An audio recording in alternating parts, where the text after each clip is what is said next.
نحمده ونصلي على رسوله الكريم اما بعد فقد قال الله تبارك وتعالى كما ورد في سورة الحج اعوذ بالله من الشيطان الرجيم بسم الله الرحمن الرحيم الذين إن مكناهم في الأرض أقاموا الصلاة وآتوا الزكاة وأمروا بالمعروف ونهوا عن المنكر وللہ عاقبۃ الامور۔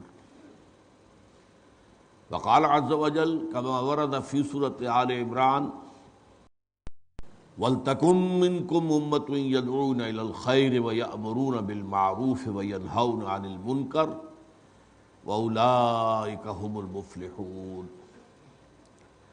وقال عز وجل كما ورد في نفس السورة كُنتُمْ خَيْرَ أُمَّةٍ أُخْرِجَتْ لِلنَّاسِ تأمرون بالمعروف وتنہون عن المنکر وتؤمنون باللہ۔ وقال جل وعلا كما ورد في سورة النساء لعن الذين كفروا من بني إسرائيل على لسان داود وعيسى ابن مريم ذلك بما عصوا وكانوا يعتدون كانوا لا يتناهون عن منكر فعلوه لبئس ما كانوا يعملون۔ وقال عز وجل كما ورد في سورة المائدة لولا ينهاهم الربانيون والأحبار عن قولهم الإثم وأكلهم السحت لبئس ما كانوا يصنعون۔ صدق الله العظيم۔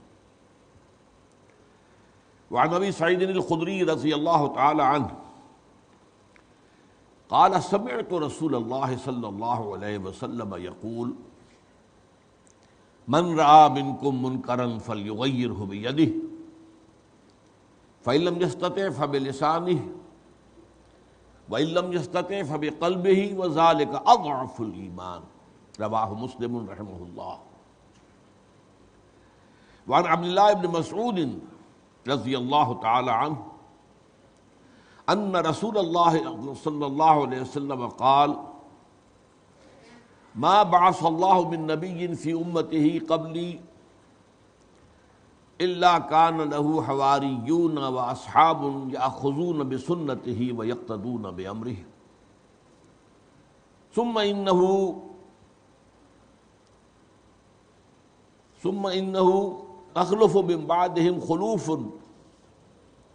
یقولون ما لا یفعلون ویفعلون ما لا یؤمرون فمن جاہدہم بیدہ فہو مومن ومن جاہدہم بلسانہ فہو مومن ومن جاہدہم بقلبہ فہو مومن ولیس وراء ذلک من الایمان حبۃ خردل۔ رواہ ایضا مسلم رحمہ اللہ۔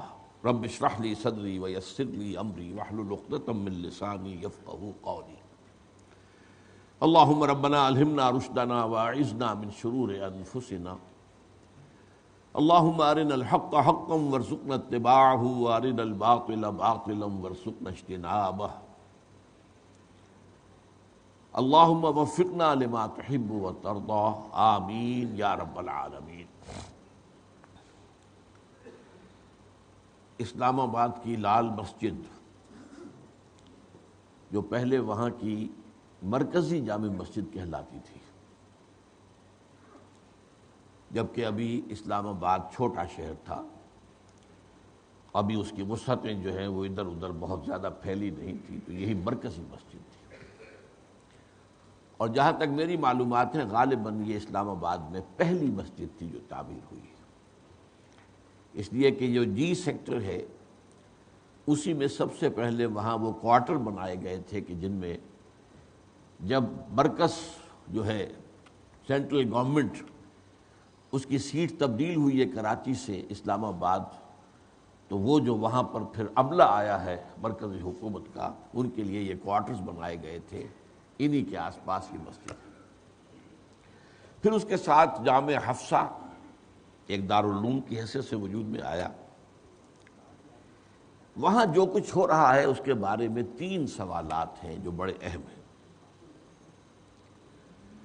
سب سے پہلے یہ کہ اس کا وسیع تر پس منظر کیا ہے، اسباب کیا ہیں۔ وہ کیا سلسلہ حوادث و واقعات ہے کہ جن کے ایک کڑی یہ بھی ہے، اور اس میں اگر کوئی غلطی ہے دینی اعتبار سے، شرعی اعتبار سے، تو وہ معین کی جانی چاہیے کہ وہ کیا ہے۔ دوسرا سوال یہ ہے کہ وہاں جو کچھ 6 مہینے سے ہو رہا تھا، جنوری سے اس کا آغاز ہو گیا تھا، اس سے اتنے عرصے نظر انداز کیوں کیا گیا؟ کس نے کرایا؟ کس لیے کرایا؟ اس کا پس منظر کیا ہے؟ اور تیسرا یہ کہ اس وقت جو انتہائی ایکسپلوسو سچویشن اس وقت موجود ہے، اور اس سے آج 6واں دن شروع ہو چکا ہے، اس کا فوری جو ہے نتیجہ کیا نکلے گا، اور اس کے دور رس عواقب و نتائج کیا ہے؟ جہاں تک وسیع تر تاریخی پس منظر کا تعلق ہے، میں پیش کی عرض کر دوں، معذرت خواہ ہوں کہ مجھے کچھ ایسی باتیں دہرانی پڑیں گی جو اس سے پہلے بھی میں نے کئی مرتبہ عرض کی ہیں، لیکن یہ کہ آج کی گفتگو کو سمجھنے کے لیے اس پس منظر کو ذہن میں بلڈ کر لینا اثر نو ضروری ہے۔ دیکھیے، جیسے ہی پچھلی صدی میں مغربی استعمار، ویسٹرن کولونیلزم، یورپین کولونیلزم، اس کی بساط طے ہونی شروع ہوئی، تو اس کے ساتھ ہی احیاء اسلام اور ملت اسلامی کی نشأت ثانیہ کا ایک جذبہ بھی پروان چڑھنا شروع ہوا۔ یہ اس کا فطری نتیجہ تھا کہ جیسے کوئی آدمی نیند سے بیدار ہوتا ہے تو ہم گویا کہ ایک نیند کی کیفیت تھے، ہم پر انگریز حکمران تھا، کہیں فرانسیسی حکمران تھے، کہیں کوئی اور ولندیزی حکمران تھے، کہیں ہسپانوی حکمران تھے، تو ظاہر بات ہے کہ اس وقت ہماری خودی دبی ہوئی تھی، اور ہماری خود شعوری جو ہے وہ بھی بجھی ہوئی تھی۔ لیکن جب ہم تھوڑے تھوڑے آزاد ہونے شروع ہوئے تو گویا سے ایک طریقے سے ہم نیند سے بیدار ہوئے، تو ہمیں یاد آیا کہ ہمارا ایک نظام تھا، ہمارا ایک شاندار ماضی تھا، ہمارا ایک دین ہے، ہمارا ایک قانون ہے، ہمارا ایک نظام حیات ہے، اسے دوبارہ جو ہے بروئے کار لایا جائے، اس کو سامنے لایا جائے، اس پر عمل کیا جائے، اسے زندہ کیا جائے، اس کا احیاء کیا جائے۔ اس جذبے نے پورے عالم اسلام میں مختلف نوع قسم کی تحریکوں اور جماعتوں کو جنم دیا۔ لیکن 2 باتیں نوٹ کر لیجئے کہ ایک تو یہ تمام تحریکیں جن کا میں ابھی لسٹ آپ کے سامنے رکھوں گا، یہ کنٹمپریری کہلائیں گی، ہم عصر۔ ان میں سے یہ نہیں ہے کہ ایک کے نتیجے میں دوسری پیدا ہوئی، دوسری کے نتیجے میں، بلکہ یہ ایک ہی وقت میں ابھری ہے، اور ان کے پشت پر ایک ہی جذبہ کار فرما تھا۔ کبھی نعیم صدیقی صاحب نے ایک شعر کہا تھا بہت عمدہ، اس صورتحال کی ڈپکٹ کرنے کے لیے، ہے ایک ہی جذبہ، کہیں واضح کہیں مبہم، ہے ایک ہی نغمہ، کہیں اونچا کہیں مدھم۔ ان تحریکوں میں سے میں پہلے 3 کا ذکر کر رہا ہوں۔ ایک فار ایسٹ میں، انڈونیشیا میں مسجوبی تحریک، ایک فار ویسٹ میں کہہ لیجئے ایشیا کے اعتبار سے، ترکی میں سعید نورسی کی تحریک، ایک ایران میں فدائین کی تحریک۔ لیکن اس کے 2 بہت بڑے مرکز جو بنے ہیں وہ بر عظیم پاک و ہند اور مصر۔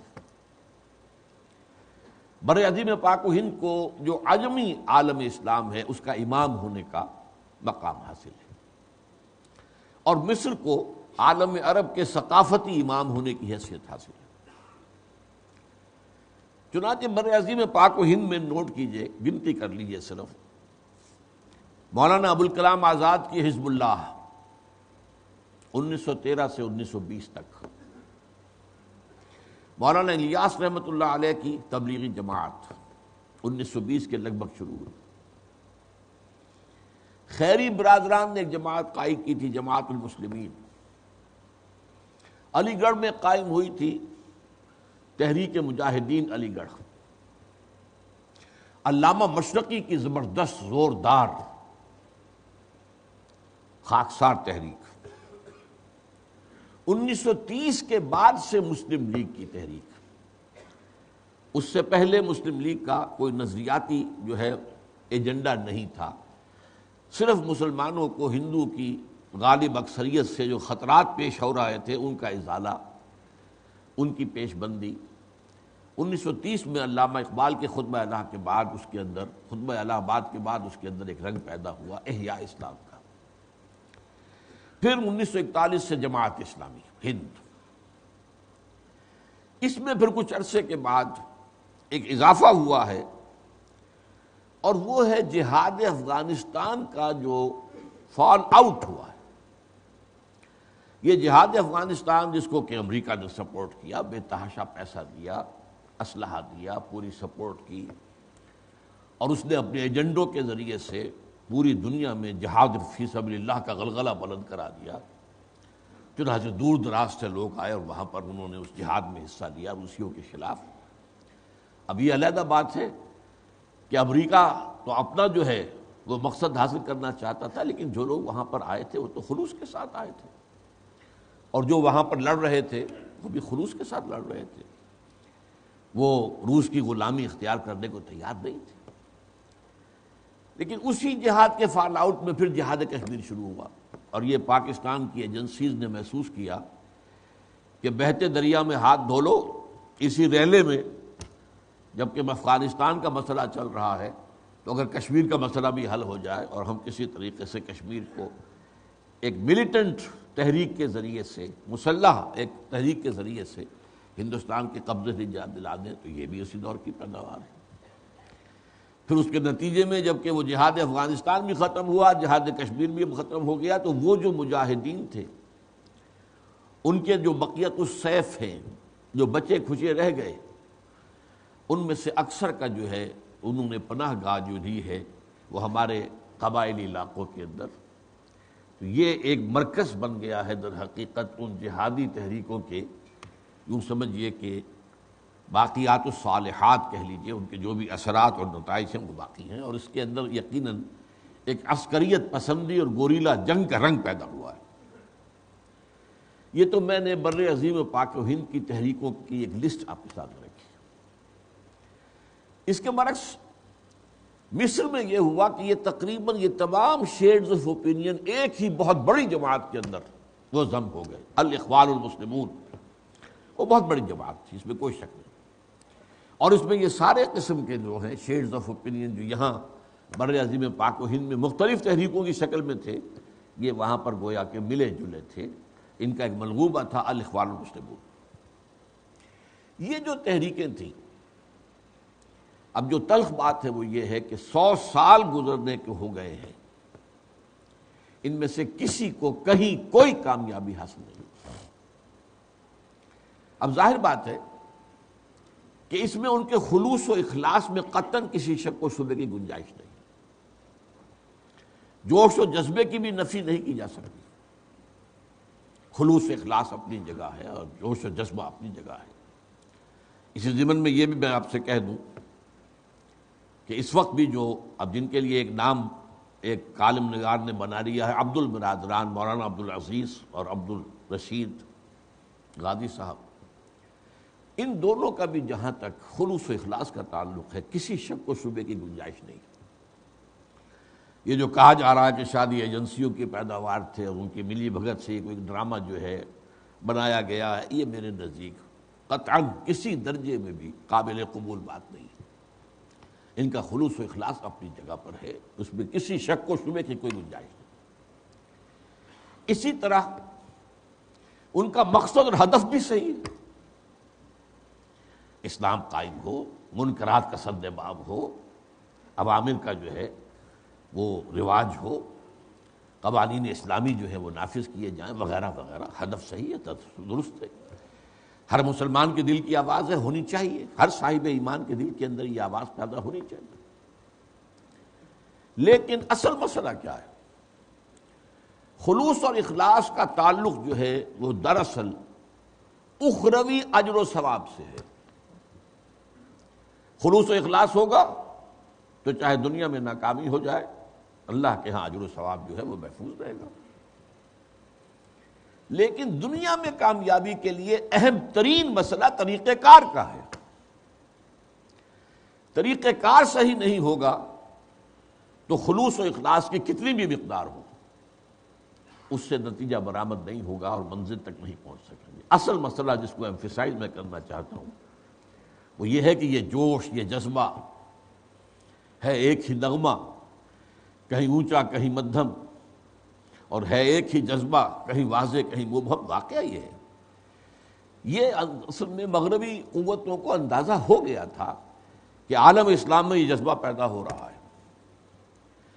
اس وقت وہ پہلے نمٹنا چاہتے تھے یو ایس ایس آر کا جو بھی ان کے نزدیک اب امیڈیٹ خطرہ بن گیا تھا ان کے نظام کو، ان کا جو عالمی طاغوتی نظام ہے اس کے لیے کمیونزم بہت بڑا خطرہ بن کر، چیلنج بن کر سامنے آیا تھا، تو اس سے نمٹنے میں تھے۔ تقریباً نصف صدی پچھلی جو ہے وہ کولڈ وار میں انہوں نے گزاری ہے، اور اس میں بلکہ مسلمانوں سے اور دوسروں بھی ہندوؤں سے بھی مذہب کے حوالے سے تعاون چاہا ہے۔ آپ میں سے جن لوگوں کے علم میں یہ بات پہلی دفعہ آ رہی ہوگی وہ حیران ہوں گے، ملینز کی تعداد میں دی گلوریس قرآن انگریزی میں چھاپ کر امریکہ نے اس زمانے میں عالم اسلام کے اندر تقسیم کرایا۔ مسلمانوں اپنے مذہب کی طرف آؤ، دیکھو یہ جو ہے کمیونسٹ یہ تو خدا کے منکر ہیں، سرے سے دین کے منکر ہیں، یہ تو ملحد ہیں، یہ تو یہ ہیں، ہم یہ ہے بہرحال مذہبی لوگ ہیں، اللہ کو مانتے ہیں، اور ہمارے پاس ایک کتاب بھی ہے، ہم جیسس کے ماننے والے ہیں یا حضرت موسیٰ کے ماننے والے تو ہیں۔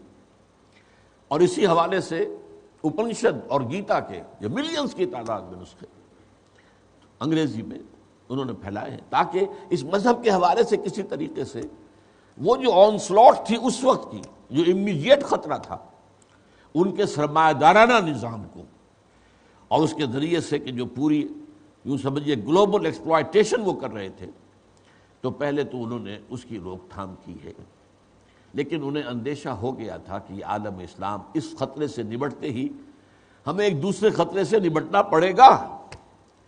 لہذا یو ایس ایس آر کی تحلیل ہونے کے فوراً بعد انہوں نے اثر نو نیٹو کو جب آرگنائز کرنا شروع کیا، بلکہ اس کے اندر اور توسیع کی، تو سوال کیا لوگوں نے اب آپ کو کس کا خطرہ ہے؟ آپ کو کمیونزم کا خطرہ تھا، وہ تو مر چکا، اس کی تو لاش پڑی سڑ رہی ہے روس کے اندر۔ تو صاف کہہ دیا تھا نیٹو کے چیف نے اب ہمیں اسلامک فنڈامنٹلزم کا خطرہ ہے۔ اسلام ایک نظام کی حیثیت سے ابھر کر کہیں سامنے اگر آ گیا تو ہمارے نظام کی موت ہے۔ سورج کے طلوع ہونے کے بعد ظاہر بات ہے کہ رات کی سیاہی جو ہے اس کا تو کوئی اثر باقی نہیں رہ سکتا، لہذا یہ خطرے کا انہیں پورا اندیشہ تھا، اور اس کے لیے انہوں نے پہلے سے سندباب کرنا شروع کر دیا تھا، ان کی پلاننگ شروع ہو چکی تھی۔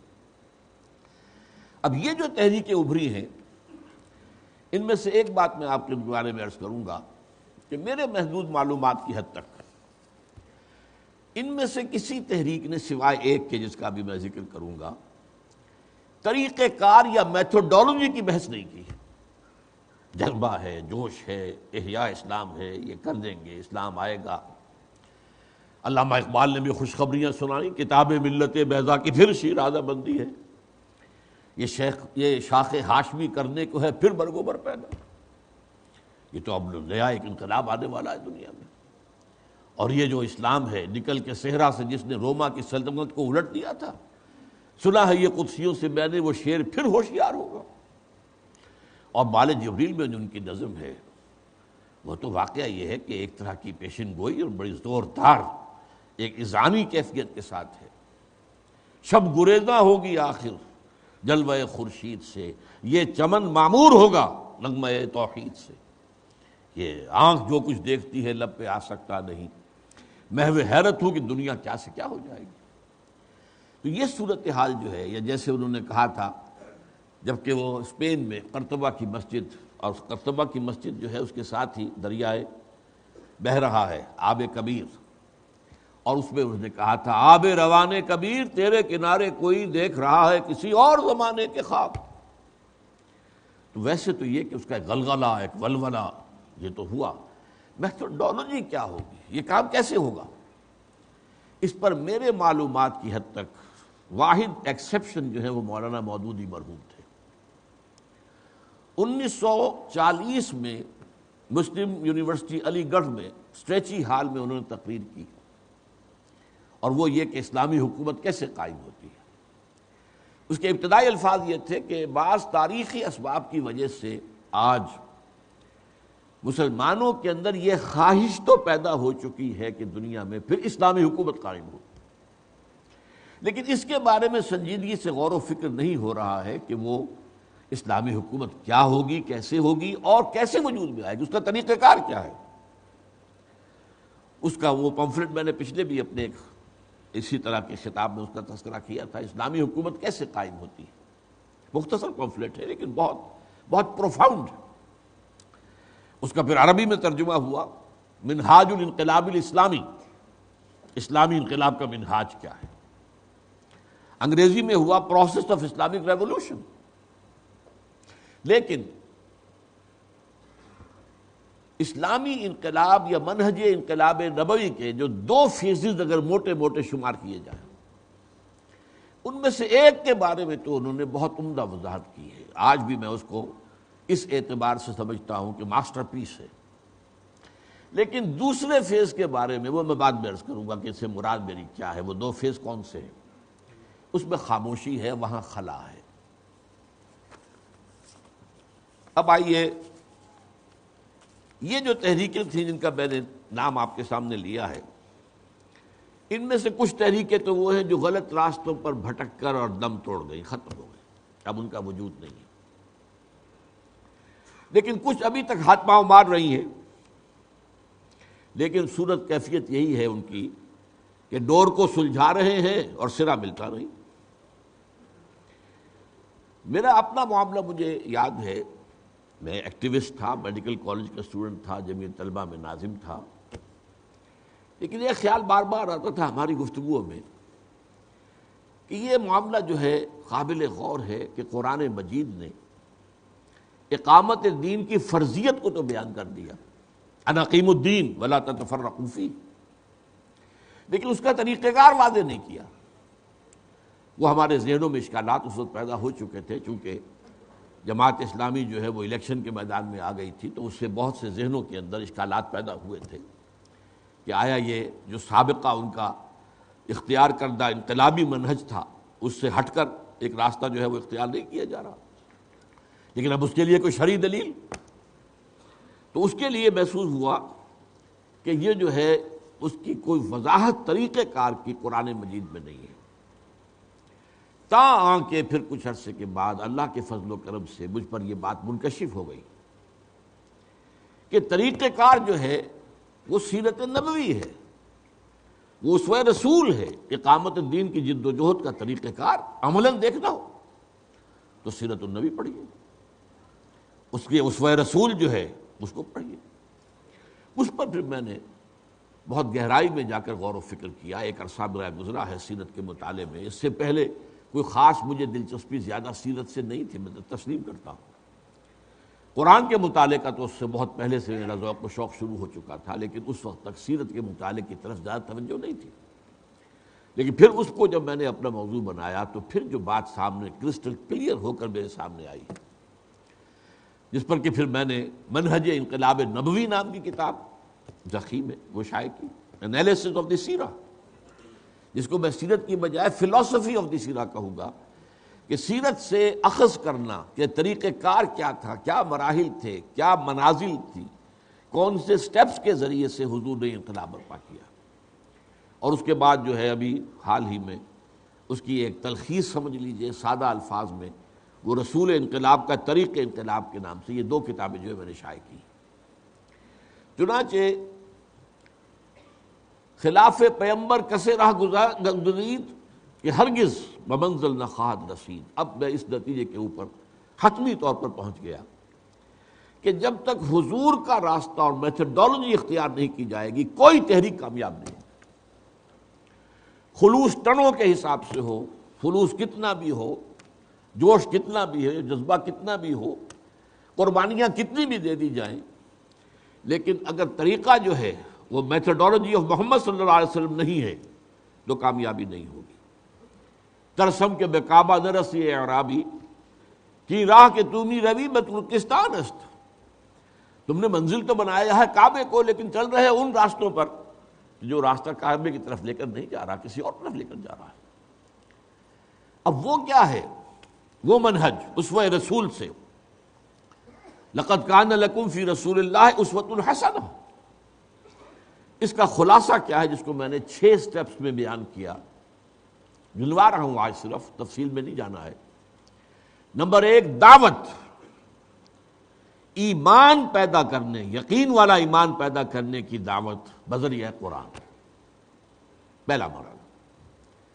دوسرا مرحلہ، جو لوگ اس دعوت کو قبول کر لیں، ایمان کو قبول کر لیں، اور اس کا ثبوت کیا ہوگا؟ شریعت کے وہ کاربند ہو جائیں۔ اگر ویسے دعویٰ کریں ایمان کا، بہت یقین کا، لیکن یہ شریعت کی پابندی نہ ہو تو وہ دعویٰ قبول نہیں ہوگا۔ جو لوگ یہ مرحلہ طے کر لیں، اب انہیں منظم کیا جائے، تنظیم اور جماعت کی شکل میں ایک حزب اللہ جو ہے بنائی جائے، اور وہ سنت رسول جو ہے وہ کیا ہے؟ بیعت سمع و طاعت۔ رسول کی بیعت سمع و طاعت مطلق تھی، جو حکم دے۔ اب آئندہ جس کی بھی ہوگی وہ بیعت و سمع و طاعت فی المعروف ہوگی، ان چیزوں کے اندر سمع و طاعت کہ جو شریعت کے خلاف نہ ہو، شریعت کے دائرے کے اندر۔ اور یہ میں آج آپ کو with all the emphasis at my command میں آپ سے کہہ رہا ہوں کہ اس عمل میں مشکل ترین مرحلہ یہی ہے۔ دعوت دینا مشکل نہیں ہے، دعوت جو ہے ایک فرد بھی دے سکتا ہے، سال ہر سال تک دیتا رہے، کوئی سنے نہ سنے، مانے نہ مانے، 950 برس تک حضرت ابلیس دیتے رہے، کوئی ریسپانس نہیں ملی، دعوت دیتے رہے۔ تو دعوت دینا یہ زیادہ مشکل نہیں ہے، وقت لگتا ہے، محنت لگتی ہے، آدمی اس کو اپنا اوڑھنا بچھونا بنائے تبھی کوئی بات ہوگی، میننگ فل دعوت ہوگی۔ لیکن اس میں جو سب سے مشکل مرحلہ ہے وہ منظم کرنا، جمع کرنا، جوڑنا، حزب اللہ بنانا، جماعت بنانا، علیکم بالجماعہ، یہ مشکل ترین کام ہے۔ جانوروں کے گلے ہوں، بھیڑوں بکریوں کا گلہ ہو، یا کہیں گائے بھینسوں کا ہو، ریوڑ ہو، اس کے لیے کافی ہے ایک آدمی ہے جس نے لاٹھی ہاتھ میں لی ہوئی ہے، اور زیادہ بڑا کو ریوڑ ہے تو 1-2 کتے ہیں ادھر ادھر چل رہے ہیں، ذرا کوئی ادھر سے ادھر ہوتی ہے بکری یا بھیڑ تو وہ ذرا بھونک کر اس کو پھر کہتے ہیں اور وہ اندر چلی جاتی ہے، اللہ اللہ خیر سن۔ لیکن انسان جو ہے یہ باشعور ایک مخلوق ہے اللہ کی، ہر ایک کا اپنا خیال ہے، نظریات ہیں، ہر ایک سوچتا، مزاج جدا جدا ہے، مختلف مزاج اللہ نے بنائے، مختلف مزاج مختلف، ذہنی سطح مختلف، استعدادات مختلف۔ پھر یہ کہ اعجاب و کل ذی رائن برائے ہی، یہ عام مرض ہے، ہر ایک یہ سمجھتا ہے میری بات ٹھیک ہے۔ ایسوں کو جوڑ کر رکھنا، ایک نظم میں لانا، ایک نظم کے اندر منسلک کر دینا، سمع و طاعت کا خوگر بنا دینا کہ سنو، لسن اینڈ اوبے، مشکل ترین مرحلہ یہی، منزل یہی کٹھن ہے قوموں کی زندگی میں۔ تیسرا مرحلہ تزکیہ، تربیت اور تزکیہ۔ اس کا ہدف کیا ہے؟ دل میں سوائے اللہ کی رضا اور اخروی نجات کے کوئی آرزو، کوئی امنگ باقی نہ رہے۔ جب تک یہ دل ان تمام چیزوں سے خالی نہیں ہو جائے گا تو آپ اس اسلامی انقلاب کی طرف پیش قدمی نہیں کر سکتے۔ ہوگا کیا؟ جو حشر ہم نے دیکھا کہ جو افغانستان کا پہلا جہاد تھا جسے جہاد فی سبیل اللہ کہا گیا تھا، ہم نے تو نہیں مانا تھا، میں نے تو نہیں مانا تھا جہاد فی سبیل اللہ، میں نے کہا تھا جائز ہے، لیکن جہاد فی سبیل حریت ہے، آزادی کے لیے جنگ ہے اور جائز ہے، جو اس میں جان دے رہا ہے وہ بھی شہید ہے۔ لیکن آپ نے بعد میں دیکھا کہ جب روسی چلے گئے تو پھر آپس میں لڑے، تم نہیں میں نہیں تم۔ یہ معاملہ اس لیے کہ وہ نفسانیت، اس کا بیج تو نکلا ہی نہیں تھا، وہ جو ہے اقتدار کی ہوس اور طلب اور خواہش، اس کے جو ہے وہ اندر سے آثار نکلے نہیں تھے، لہذا وہ پھر جہاد فی سبیل اللہ کے بجائے فساد فی سبیل اللہ بن گئے۔ تو جب تک دل جو ہے، ہر تمنا دل سے رخصت ہو گئی، یہ میں حضرت مجذوب کا شعر مجھے بہت پسند ہے، ہر تمنا دل سے رخصت ہو گئی، اب تو آجا، اب تو خلوت ہو گئی۔ اللہ تعالیٰ انسان کے دل میں تب آتا ہے جب کہ دنیا کی ہر آرزو اور تمنا اس میں سے نکل گئی۔ یہ ہے تزکیے کا اصل مقصد۔ چوتھا پھر ہے صبر محض۔ یہی 3 کام کرتے رہنے ہیں، دعوت، تنظیم، تربیت اور تزکیہ، اور اسی سے اپنے بیس کو براڈ سے براڈ، براڈ سے براڈ، براڈ سے براڈ کرتے رہنا ہے، اور اس دوران میں استہزاء ہو، تمسخر ہو، مذاق اڑے، پرسیکیوشن ہو، وہ وربل ہو یا فزیکل ہو، برداشت کرو، جوابی کارروائی نہیں۔ اس کے بعد مرحلہ آتا ہے ایکٹیو ریزسٹنس یا اقدام، اور اس کے نتیجے میں تصادم، جو تصادم مسلح بھی ہو سکتا ہے اور پرامن بھی ہو سکتا ہے۔ اب یہاں نوٹ کر لیجئے، پہلے 3 یا 4 سلسلے کے اندر تو مولانا مودودی کا وہ کتابچہ میں آج بھی کہتا ہوں ماسٹر پیس ہے، جو نقشہ انہوں نے کھینچا ہے کہ جب تک یہ کیفیت نہ ہو دعوت، اس کے نتیجے میں ذہنی و فکری انقلاب، اخلاقی اور عملی انقلاب، اور یہ معاشرے میں نفوذ کرتا چلا جائے، پھیلتا چلا جائے، اس کے بعد اگلے معاملے کے آ کر وہ ایک عجیب سی بات کہہ کر نکل گئے ہیں۔ دوسرا مرحلہ جو ہے اس کے بارے میں کہ جب اس معاشرے کے اندر یہ چیزیں معتدم حد تک پھیل جائیں گی تو پھر وہاں غیر اسلامی نظام کا چلنا ناممکن ہو جائے گا، اور خود بخود ایک تبدیلی آ جائے گی۔ یہ خود بخود تبدیلی کبھی نہیں آیا کرتی، اس لیے کہ دعوت و تنظیم، دعوت سے، نصیحت سے، اچھی سے اچھی سطح کی دعوت، معقول سے معقول دعوت، عقل پر مبنی دعوت، فطرت پر مبنی دعوت، وہ یقیناً نیک سرشت لوگوں کو تو کھینچ لے گی، لیکن ہر نظام کے ساتھ ویسٹڈ انٹرسٹ ہوتے ہیں، مفادات یافتہ، مراعات یافتہ طبقات، وہ کبھی ماننے کو تیار نہیں ہوتے، لہذا انہیں ریزسٹ کرنا ہے۔ They are bound to resist ولو کرہ المشرکون، ولو کرہ المشرکون، بار بار کیوں آتا ہے قرآن مجید؟ وہ تو ہوگا، اور اس میں کوئی نہ کوئی اقدام کرنا پڑے گا جسے معین کرنا چاہیے کہ وہ اقدام کیا ہو۔ بہرحال میں نے اپنی کتاب میں اسے واضح کیا ہے۔ میں ان 6 مرحلوں کو 2 میں نے کہا تھا کہ سمیٹتا ہوں علامہ اقبال کے اس شعر کے مطابق کہ پہلا مرحلہ کیا ہے؟ با نشہ درویشی در ساز و دمادم زن، اور دوسرا مرحلہ کیا ہے؟ چوں پختہ شوی خود را بر سلطنت جمزم۔ یہ ہے در حقیقت 2 مرحلے۔ پہلا درویشی ہے، دعوت ہے، تبلیغ ہے، نصیحت ہے، اور لوگوں کو جمع کیا جا رہا ہے، دعوت کے لیے گھر گھر پر جا رہے ہیں، دستک دے رہے ہیں، ہر ایک آدمی کے دل کے دروازوں کو کھٹکھٹا رہے ہیں، یا مجمع عام میں بھی گفتگو ہو رہی ہے، عالم تو لہم واسرر تو لہم اسرارا، خفیہ بات بھی ہو رہی ہے، علیحدہ علیحدہ بھی ہو رہی ہے، چوک میں کھڑے ہو کر بھی ہو رہی ہے، اور ذرائع ابلاغ کے ذریعے سے بھی دعوت ہو رہی ہے۔ اور اس دعوت میں کوئی آپ مذاق اڑا جائے، کوئی استہزاء کر جائے، کوئی تمسخر کر جائے، پاگل ہو گیا، دماغ خراب ہے، یا کوئی اور آپ کو اور تکلیف اذیت پہنچا جائے جسمانی، بس برداشت کرو، صبر کرو، جواب نہیں۔ یہ درویشی ہے، یہ سمجھیے کہ بدھ مت کے بھکشو بن جانے والی بات ہے۔ جب تک کہ اتنی تعداد نہ ہو جائے، اور وہ تعداد کیا؟ تعداد بھی اتنی ہو کہ وہ ایک انقلاب کے لیے ناگزیر ہو، وہ میں بعد میں عرض کروں گا کہ اس کا کیا اندازہ ہونا چاہیے۔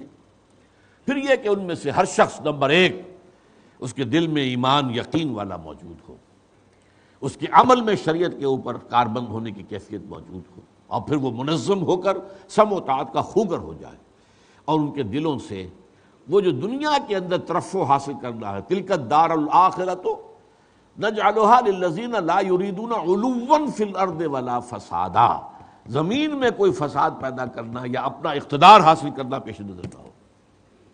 تو یہ جب مرحلہ آ جائے تو پھر اب تصادم ہے۔ با نشہ درویشی در ساز و دمادم زن، چوں پختہ شوی خود را پر سلطنت جمزن۔ میں اس کے ضمن میں آج آپ کو ایک آیت اور بھی سنا رہا ہوں، سورہ نام کی آیت ہے، وَأَنَّ هَذَا صِرَاطِي مُسْتَقِيمًا فَاتَّبِعُوهُ وَلَا تَتَّبِعُوا السُّبُلَ فَتَفَرَّقَ بِكُمْ عَنْ سَبِيلِهِ۔ دیکھو یہ میرا راستہ ہے، سیدھا راستہ، اس راستے کی جو میں نے جو مستنبط کیا ہے سیرت النبی سے، وہ ہے جو 6 نکات میں نے بیان کر دی ہے۔ یہ سیدھا راستہ ہے، اور ان کی پیروی کرنا اس کا لازم ہے۔ اس سے ادھر ادھر ولا تتبعوا السبل، ادھر ادھر کے راستے جو ہے پگڈنڈیوں پر نہ کہیں مڑ جانا، پھر وہ تمہیں اس صحیح سیدھے راستے سے ہٹا کر لے جائے گی۔ اب ذرا نوٹ کیجئے، یہ جو تحریکیں کن سبل متفرقہ کے اندر بٹ گئی وہ کیا ہے؟ تھوڑا سا جائزہ لے لیتے ہیں کہ آج جو حال ہمارا ہے عالم اسلام کا، جوش کی کمی نہیں، جذبے کی کمی نہیں ہے۔ اب ظاہر بات ہے خودکش حملے جو ہو رہے ہیں اب جو شخص، جو مرد، جو عورت، نوجوان لڑکا یا لڑکی اس کے لیے اپنے آپ کو پیش کر رہا ہے، اس کے جوش اور جذبے میں کوئی کمی ہے؟ اپنی جان دینے کے لیے تیار ہے، جان ہتھیلی پر رکھ کر جا رہا ہے، جوش اور جذبے کی کمی نہیں، اور اسی سے دنیا خائف ہو رہی ہے۔ لیکن یہ ہے کہ ظاہر بات ہے کہ اس کے باوجود ہمیں کوئی کامیابی کی طرف کوئی پیش قدمی نظر نہیں آ رہی، اور ان تحریکوں کا معاملہ وہی ہے۔ علامہ اقبال کے شعر میں سنا رہا ہوں کہ نشان راہ دکھاتے تھے جو ستاروں کو، ترس گئے ہیں کسی مرد راہداں کے لیے۔ یہ بھٹک رہے ہیں ادھر سے ادھر، ادھر سے ادھر، لیکن یہ کہ وہ سیدھے راستے کی طرف نہیں آ رہے۔ وہ کیا ہے؟ سبل متفرقہ، وہ پگڈنڈیاں جن میں کہ لوگ اور تحریکیں بڑھ گئی۔ نمبر 1، انتخابات۔ آؤ جی الیکشن میں حصہ لو، اسلام کے نام پر لوگوں سے ووٹ مانگو، جب ان ووٹوں کی بنا پر تمہاری حکومت بن جائے گی تم اسلام نافذ کر دینا۔ سو سمپل، بہت سیدھی بات، بہت عمدہ نسخہ، بہت آسان نسخہ، ہینگ لگے نہ پھٹکڑی، کوئی جان کا کوئی اندیشہ نہیں اس کے اندر، کوئی جو ہے جانی قربانی کا مرحلہ اس میں آتا ہی نہیں۔ تو بڑا یہ لگا، دل کو لبھایا اس نے۔ کتنی بڑی بڑی تحریکیں اس صحرا میں گم ہو گئی۔ جماعت اسلامی پاکستان اس صحرا میں گم ہو گئی، بلکہ دلدل میں پھنس کر رہ گئی۔ اخوان کا بھی معاملہ یہی ہوا، البتہ یہ کہ اخوان کا معاملہ جماعت اسلامی پاکستان سے بہتر رہا ہے، کیونکہ وہاں فرقہ پرستی نہیں ہے عرب ممالک کے اندر، اس لیے وہاں پر جو ہے جیسا کہ میں نے عرض کیا تھا کہ وہاں وہ ایک اخوان المسلمون جو ہے وہ ایک بہت براڈ جو ہے کانگلومریشن جو ہے مختلف نقطہ نظر کا وہاں بنا، اور وہاں پہ انہوں نے الیکشن میں بھی اچھی کامیابی حاصل کیا۔ وہ ایک اپوزیشن کی حیثیت سے ہیں، اردن میں بھی ان کو کافی کچھ حاصل ہوا، یہاں تو کچھ بھی حاصل نہیں ہو سکا۔ ایم ایم اے کے حوالے سے جو کچھ بھی ہوا ہے اس کا بھی جو اب نتیجہ نکل آیا آپ نے دیکھ لیا کہ زیرو ہے، کچھ اس کا حاصل نہیں۔ ہاں الجزائر کے اندر اس طریقے سے قریب پہنچ گئی تھی تحریک کامیابی کے، اس لیے وہاں بھی 2 اسباب تھے، ایک یہ کہ فرقہ پرستی نہیں تھی، نمبر 2 وہاں کوئی فیوڈلزم نہیں تھا۔ الجزائر جیسے ہی آزاد ہوا ہے فرانس سے تو وہاں سوشلسٹ نظام قائم ہو گیا، وہ جاگیرداریاں اور زمینداریاں ختم ہو گئی، تو لہذا وہاں پہ آسان کام تھا۔ انتخابات کے راستے سے وہ تحریک جو ہے اسلامی تحریک آگے بڑھی، لیکن وہ جو عالمی طاغوتی جو ہے قوت، اس کے ایوانوں میں گھنٹیاں خطرے کی بجی، اور فوج کو استعمال کر کے انہوں نے اس کا راستہ روک دیا۔ کچھ تھوڑی سی کامیابی اس سلسلے میں ہو رہی تھی، حالانکہ وہ کوئی دینی مذہبی جماعت نہیں تھی اربکان کی، لیکن اس سے بھی اندیشہ ہو گیا کہ اس میں کچھ نہ کچھ جراثیم موجود ہیں، ان کا راستہ روک دیا گیا۔ بہرحال ایک تھا انتخابات، دوسرا دعوت، تبلیغ تبلیغ تبلیغ تبلیغ تبلیغ تبلیغ کیے جاؤ۔ اور یہاں بھی بڑا سمپل فارمولا سامنے آیا، بھائی جب سب لوگ ٹھیک ہو جائیں گے خود بخود نظام بدل جائے گا، تم لوگوں کو بدلو، جب سب ٹھیک ہو جائیں گے نظام بدل جائے گا۔ کتنا سادہ، کتنا آسان نسخہ ہے، لیکن کیا سب لوگ کبھی دنیا میں آج تک بدلے ہیں؟ کیا خود حضور کے زمانے میں سب لوگ بدل گئے تھے؟ ظاہر بات ہے کہ معاشرے کے اندر مختلف قسم کی قوتیں موجود ہوتی ہیں۔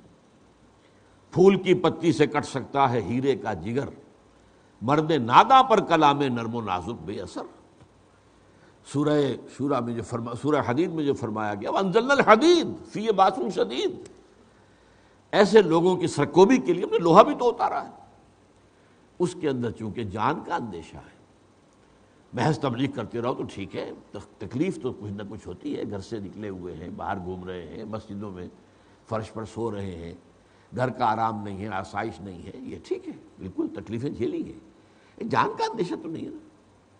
اس حوالے سے یہ بھی بڑا سیف راستہ نظر آتا ہے، لیکن یہ راستہ میں جس قدر سیدھا نظر آتا ہے اتنا ہی یوں سمجھ لیجئے کہ بالکل ایک لا حاصل ہے، کہ صرف تبلیغ کے ذریعے سے اگر ہو سکتا تو محمد رسول اللہ صلی اللہ علیہ وسلم کبھی ہاتھ میں تلوار نہ لیتے۔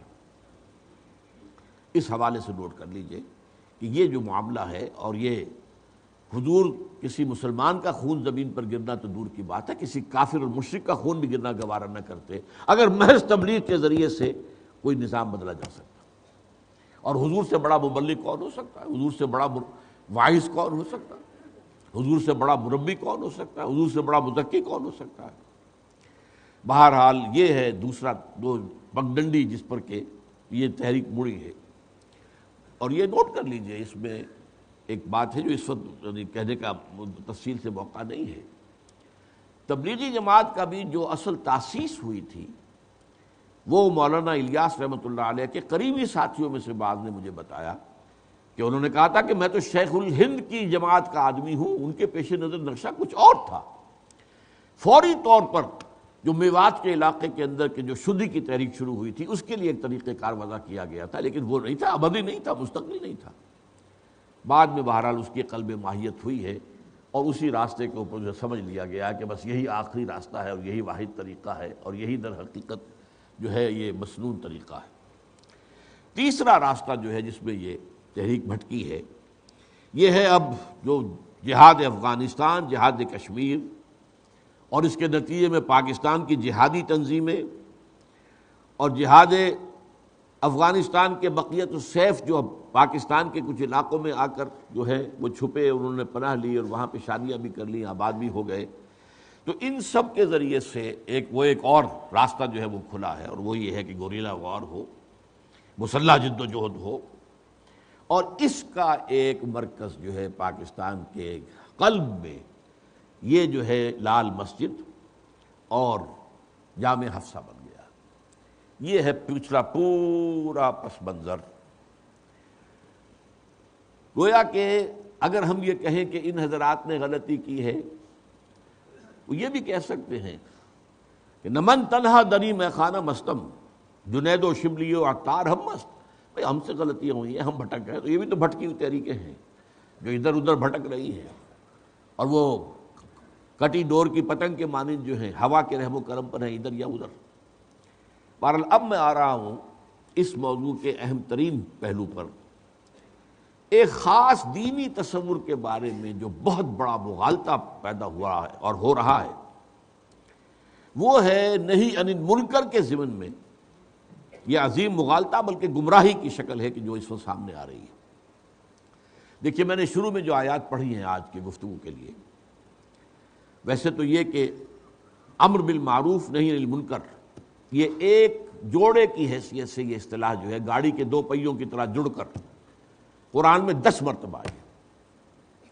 میں نے صرف 3 آیتیں ان میں سے پڑھی ہیں۔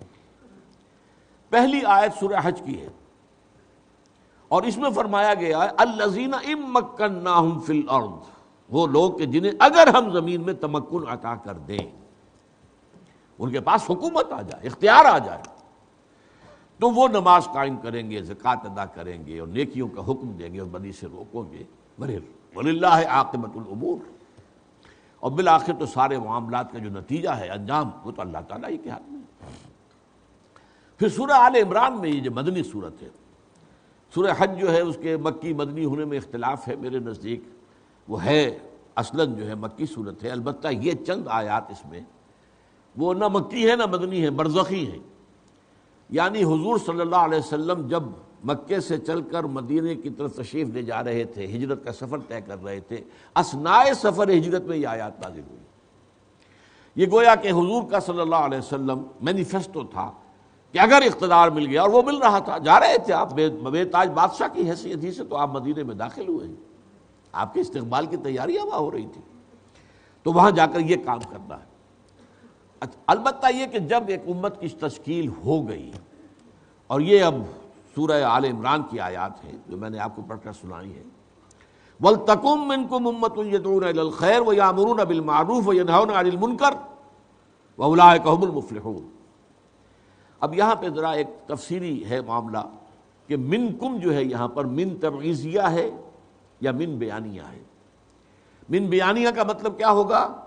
اے مسلمانوں، اب تم سے ایک ایسی امت وجود میں آ جانی چاہیے جو خیر کی دعوت دے، نیکی کا حکم دے، بدی سے روکے، اور وہی لوگ ہوں جو فلاح پانے والے ہیں۔ اور دوسری رائے یہ ہے کہ اے مسلمانوں، اگر تمہارے اندر زوال پیدا ہو جائے، انحطاط آ جائے، اور مسلمانوں کے اندر بھی منکرات بھی پیدا ہو جائیں، تب بھی تمہارے اندر ایک جماعت تو ہمیشہ ایسی لازماً رہنی چاہیے جس کا اوڑھنا بچھونا یہی 3 کام ہو: دعوت الی الخیر، نیکی کا حکم، بدی سے روکنا۔ تو یہ 2 مفہوم ہے۔ اور تیسرا پھر اسی صورت کے اندر، یہ آیت نمبر 104 ہے، اور آیت نمبر 10 جو ہے کنتم خیر امۃ اخرجت للناس تأمرون بالمعروف وتنہون عن المنکر وتؤمنون باللہ. اب تمہاری حیثیت یہ ہو گئی ہے کہ تم بہترین امت بن گئے ہو جسے دنیا والوں کے لیے نکالا گیا ہے. تمہارا کام کیا ہے؟ نیکی کا حکم دو، بدی سے روکو، اللہ پر ایمان پختہ رکھو. گویا کہ پوری نوع انسانی کے لیے یہ فریضہ سر انجام دینے کے لیے تو امت بحیثیت مجموعی پیدا کی گئی ہے. اور خود امت کے اندر اگر زوال و اضمحلال ہو تو امت کے اندر، امت ودن امہ، وہ ایک ایسی جماعت رہنی چاہیے کہ جو اسی کام کے لیے جئیں اور مریں کہ وہ نیکی کی دعوت دے، بھلائی کا حکم دے اور برائی سے روکے. اچھا، یہ تو 3 میں نے آیتیں آپ کو بتائی ہیں جن میں کہ امر بالمعروف و نہی عن المنکر دونوں جڑواں ہیں. میں نے 2 آیتیں آپ کو اور بھی پڑھ کر سنائی ہیں جن میں کہ نہی عن المنکر پر خاص طور پر زور دیا گیا ہے. یہ سورہ نساء کی آیات ہیں. لعن الذین کفروا من بنی اسرائیل علی لسان داؤد وعیسی ابن مریم ذلک بما عصوا وکانوا یعتدون کانوا لا یتناہون عن منکر فعلوہ لبئس ما کانوا یعملون. لعنت کی گئی ہے ان لوگوں پر جنہوں نے کفر کی روش اختیار کی بنی اسرائیل میں سے. وہ لعنت کی گئی حضرت داؤد کی زبان کے ذریعے، حضرت عیسیٰ علیہ السلام کے ذریعے. اور یہ سب کچھ اس لیے ہوا کہ انہوں نے نافرمانی کی روش اختیار کی اور حد سے تجاوز کرتے رہے. وہ لوگ نہیں روکتے تھے ایک دوسرے کو منکر سے. کانوا لا یتناہون عن منکر فعلوہ، ان کے اندر جو منکر رواج پایا جاتا تھا اس سے ایک دوسرے کو روکتے نہیں تھے. لبئس ما کانوا یعملون، بہت برا ہے وہ طرز عمل جو ان کا انہیں اختیار کیا تھا. یہی مضمون پھر سورہ مائدہ میں آیا. لولا ینہاہم الربانیون والاحبار عن قولہم الاسم واکلہم السحت لبئس ما کانوا یصنعون. دیکھیے بالکل اسی طریقے سے ملتے جلتے الفاظ ہیں. جوڑا ہے نا سورہ مائدہ سورہ نساء.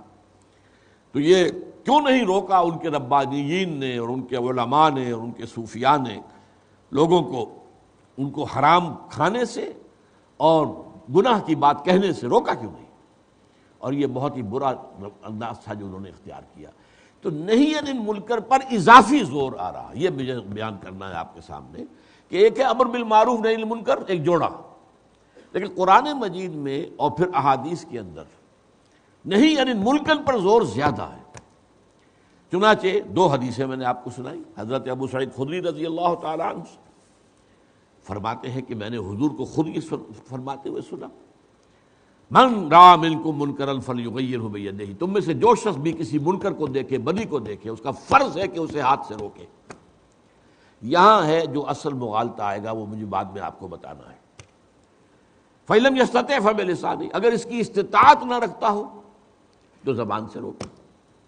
وَإِن لَمْ يَسْتَطِعْ فَبِقَلْبِهِ، اور اگر اس کی بھی استطاعت نہ رکھتا ہو تو دل سے روکے. وَذَلِكَ أَضْعَفُ الْإِيمَانِ، یہ ایمان کا کمزور ترین درجہ ہے. گویا کہ اس کے بعد کوئی اور ایمان نہیں ہے.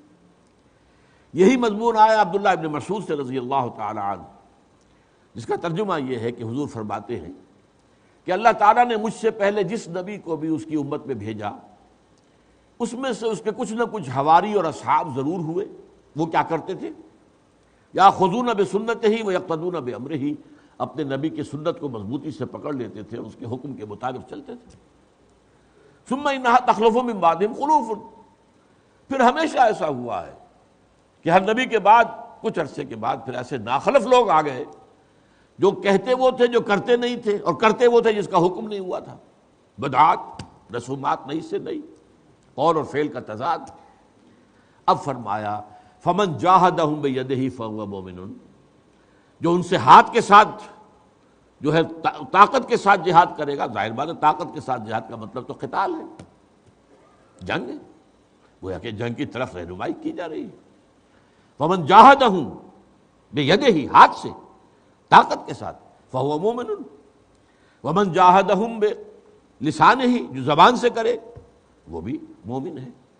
ومن جاہدہم بقلبہ، اور جو دل سے جہاد کرے وہ بھی مومن ہے. ولیس وراء ذلک من الایمان حبۃ خردل، اور اس کے بعد تو ایمان رائی کے دانے کے برابر کو بھی نہیں. ان حدیثوں میں یہ برسبیل تنزل بات آئی ہے اوپر سے نیچے کی طرف. سب سے اونچا درجہ طاقت سے، قوت سے بدی کو روکنا، اس سے کم تر مجبوری ہے، آپ میں ہمت نہیں ہے، حالات سازگار نہیں ہیں، بہت بڑا اندیشہ ہے، تو کم سے کم زبان سے تو کرو، اس سے بھی نیچے اتر کر تو دل سے تو کرو کم سے کم۔ لیکن میں یہاں اب اس کو چاہتا ہوں کہ آپ اس کو نیچے سے اوپر کی طرف سمجھیں۔ دیکھیے، سب سے پہلی بات یہ ہے، دل سے جہاد کیا ہوگا؟ منکرات سے شدید نفرت۔ اچھا، یہ شدید نفرت بھی عمل میں ظاہر ہوگی۔ نمبر ایک یہ کہ جو اس منکرات کے علمبردار ہیں ان سے آپ کا کوئی دوستانہ نہ ہو، ترک موالات ہو، آپ کا کوئی تعلق نہ ہو ان سے، ان کے ساتھ خلا ملا رکھنا، ان کے ساتھ بیٹھنا اٹھنا، کھانا پینا، مجالست، یہ ختم نہیں ہونی چاہیے، ان کے ساتھ کوئی تعاون نہیں ہونا چاہیے۔ یعنی کوئی اقدام تو آپ نہیں کر رہے، لیکن یہ کہ یہ دل کے ساتھ نفرت شدید کا کم سے کم یہ مظہر تو سامنے آنا چاہیے، اور اگر یہ بھی نہیں ہے تو ایمان نہیں ہے۔ یہ کم سے کم درجہ ہے، فَلَيْسَ وَرَاءَ ذَلِكَ مِنَ الْإِيمَانِ حَبَّةُ خَرْدَلٍ، اس کے بعد تو ایمان رائی کے دانے کے برابر بھی نہیں۔ اس سے اوپر اٹھیے، زبان کھولیے، کہیے یہ غلط ہے، مت کرو، باز آ جاؤ۔ یہ باللسان جو ہے یہ ہر حال میں ہر جگہ کرنے کا موقع ہے۔ یہ ظاہر بات ہے کہ سب سے زیادہ صورتحال مشکل یہی ہو سکتی ہے نا کہ کوئی سلطان جائر ہے، اس کے مقابلے میں آپ کھڑے ہو کر حق بات کہہ سکیں، اندیشہ ہے زبان کھنچوا دے گا، لیکن بولو۔ افضل الجہاد کلمۃ حق عند سلطان جائر، اس میں کوئی اختلاف نہیں۔ کم سے کم زبان کے ذریعے سے جہاد کرنا، زبان کے ساتھ جو ہے جد و جہد کرنا منکرات کے خلاف، یہ تو لازم ہے، یہ تو کرنی ہوگی۔ اس سے اوپر کا مرحلہ البتہ وہ ہے کہ جس میں مغالطہ پیدا ہوتا ہے، طاقت کے ساتھ کرنا۔ اس طاقت کے ساتھ کرنے کا معاملہ جو ہے یہ مشروط ہے قوت اور اختیار اور اقتدار کے ساتھ۔ طاقت کے ساتھ کرنا، جہاں اختیار اور اقتدار ہو وہاں ہوگا۔ اب میں مثال کے طور پر آپ کے سامنے رکھتا ہوں کہ ایک ہوتا ہے فطری اختیار و اقتدار۔ اگر کسی معاشرے کے اندر خاندانی نظام مستحکم ہے تو ہیڈ آف دی فیملی کو ایک حیثیت حاصل ہے، وہ طاقت بھی استعمال کر سکتا ہے، جبر بھی استعمال کر سکتا ہے، مار پیٹ بھی کر سکتا ہے۔ اولاد نماز نہیں پڑھ رہی ہے تو سزا دے، یہ ہے احادیث کے اندر ہے، انہیں سزا دے کر نماز کا عادی بنایا جائے۔ تو یہ ہے ایک اختیار اور اقتدار، وہ جو ہے جیسے کہ حدیث میں آتا ہے کہ کلکم راعٍ وکلکم مسئول عن رعیتہ۔ اب تمہاری جو کنبہ ہے، یہ کنبہ تمہاری رعیت ہے، ان کے بارے میں تم سے پوچھ ہوگی، پوچھ گچھ ہوگی۔ یہاں پہ تمہیں جو اقتدار حاصل ہے، اگرچہ اس وقت کی صورتحال جو ہے تھوڑی سی بدل گئی ہے، فیملی سٹرکچر ٹوٹ گیا، ٹوٹ پھوٹ گیا، اب بڑوں کے آداب مدب ختم ہو چکے ہیں، اگرچہ ہمارے ہاں ابھی کچھ نہ کچھ باقی ہے، اللہ کا فضل ہے، مغرب میں ختم ہو چکا ہے، لیکن یہ جہاں بھی ہے وہاں جو ہیڈ آف دی فیملی کا یہ ذمہ داری ہے کہ وہ جبر بھی کرے، اور اگر کوئی غلط کام کوئی کر رہا ہے اس کو سزا بھی دے، گویا کہ طاقت جو ہے وہ استعمال کر سکتا ہے۔ اسی طریقے سے اگر کہیں پر قبائلی نظام ہے تو قبیلے کا جو سردار ہے اس کو اختیار حاصل ہے، وہاں اپنے دائرے کے اندر وہ نہی عن المنکر جو ہے طاقت کے ساتھ، قوت کے ساتھ، جبر کے ساتھ، طاقت کے ساتھ جو ہے اس کو اس کا کام کرنا چاہیے۔ لیکن اس سے آگے بڑھ کر جو عہد حاضر کی قومی ریاست کا مسئلہ بن گیا ہے، یہ نیشن سٹیٹس جو ہیں، یہاں پر ظاہر بات ہے کہ جب تک کہ حکومت میں آپ نہیں آتے، حکومت کو نہیں بدلتے، اس وقت تک اپنے ہاتھ میں طاقت لے کر اور یہ کہ عوام کے اندر جو ہے وہ نیکی کا، وہ بدی کا جو استحصال کرنے کے لیے میدان میں آ جانا قوت کے ساتھ، طاقت کے ساتھ، یہ بہت بڑی غلطی، بہت بڑی غلطی، بہت بڑی غلطی۔ اس کا راستہ سیدھا کیا ہے؟ پہلے حکومت بدلو، اس کے لیے جد و جہد کرو، اس کے لیے انقلاب برپا کرو۔ ورنہ آپ دیکھتے ہیں کہ نبی اکرم صلی اللہ علیہ وسلم 12 برس تک مکے میں رہے، اسی کعبے کا طواف کرتے رہے کہ جس میں 360 بت رکھے تھے۔ آپ نے کسی بت کو توڑا؟ نہیں، عن المنکر بالید نہیں کیا، حالانکہ کوئی بڑی بات نہیں تھی۔ رات کے وقت کوئی 10 جانثار نوجوان بھی حضور کے ہوتے، ان کو حکم دیا جاتا جا کے توڑ دو سارے بت، وہ بت ٹوٹ جاتے، بعد میں جو کچھ ہوتا دیکھا جاتا، لیکن نہیں۔ تو جو پروسیس ہے حضور سے جا جاست وہاں سے لینا ہے جو کچھ لینا ہے۔ تو یہ جو اپنے ہاتھ میں طاقت لے لینا ہے بغیر کسی حکومت کی تبدیلی کے، اس وقت تک تو سارا ایمفیسس ہونا چاہیے آپ کا انقلاب لانے پر، تاکہ حکومت بدلے۔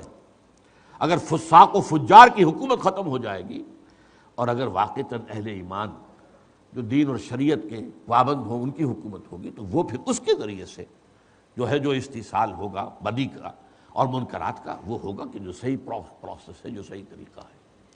تو جوش میں آ کر اور جذبے کے تحت اس میں تجاوز کر جانا، یہ بہت بڑی غلطی ہے، بہت بڑی غلطی ہے، بہت بڑی غلطی ہے۔ اب اگلی بات ہے، یہ جو کام ہے یہ کسی محدود جگہ اور کسی محدود پیمانے پر ہونا جو ہے یہ مفید نہیں ہے۔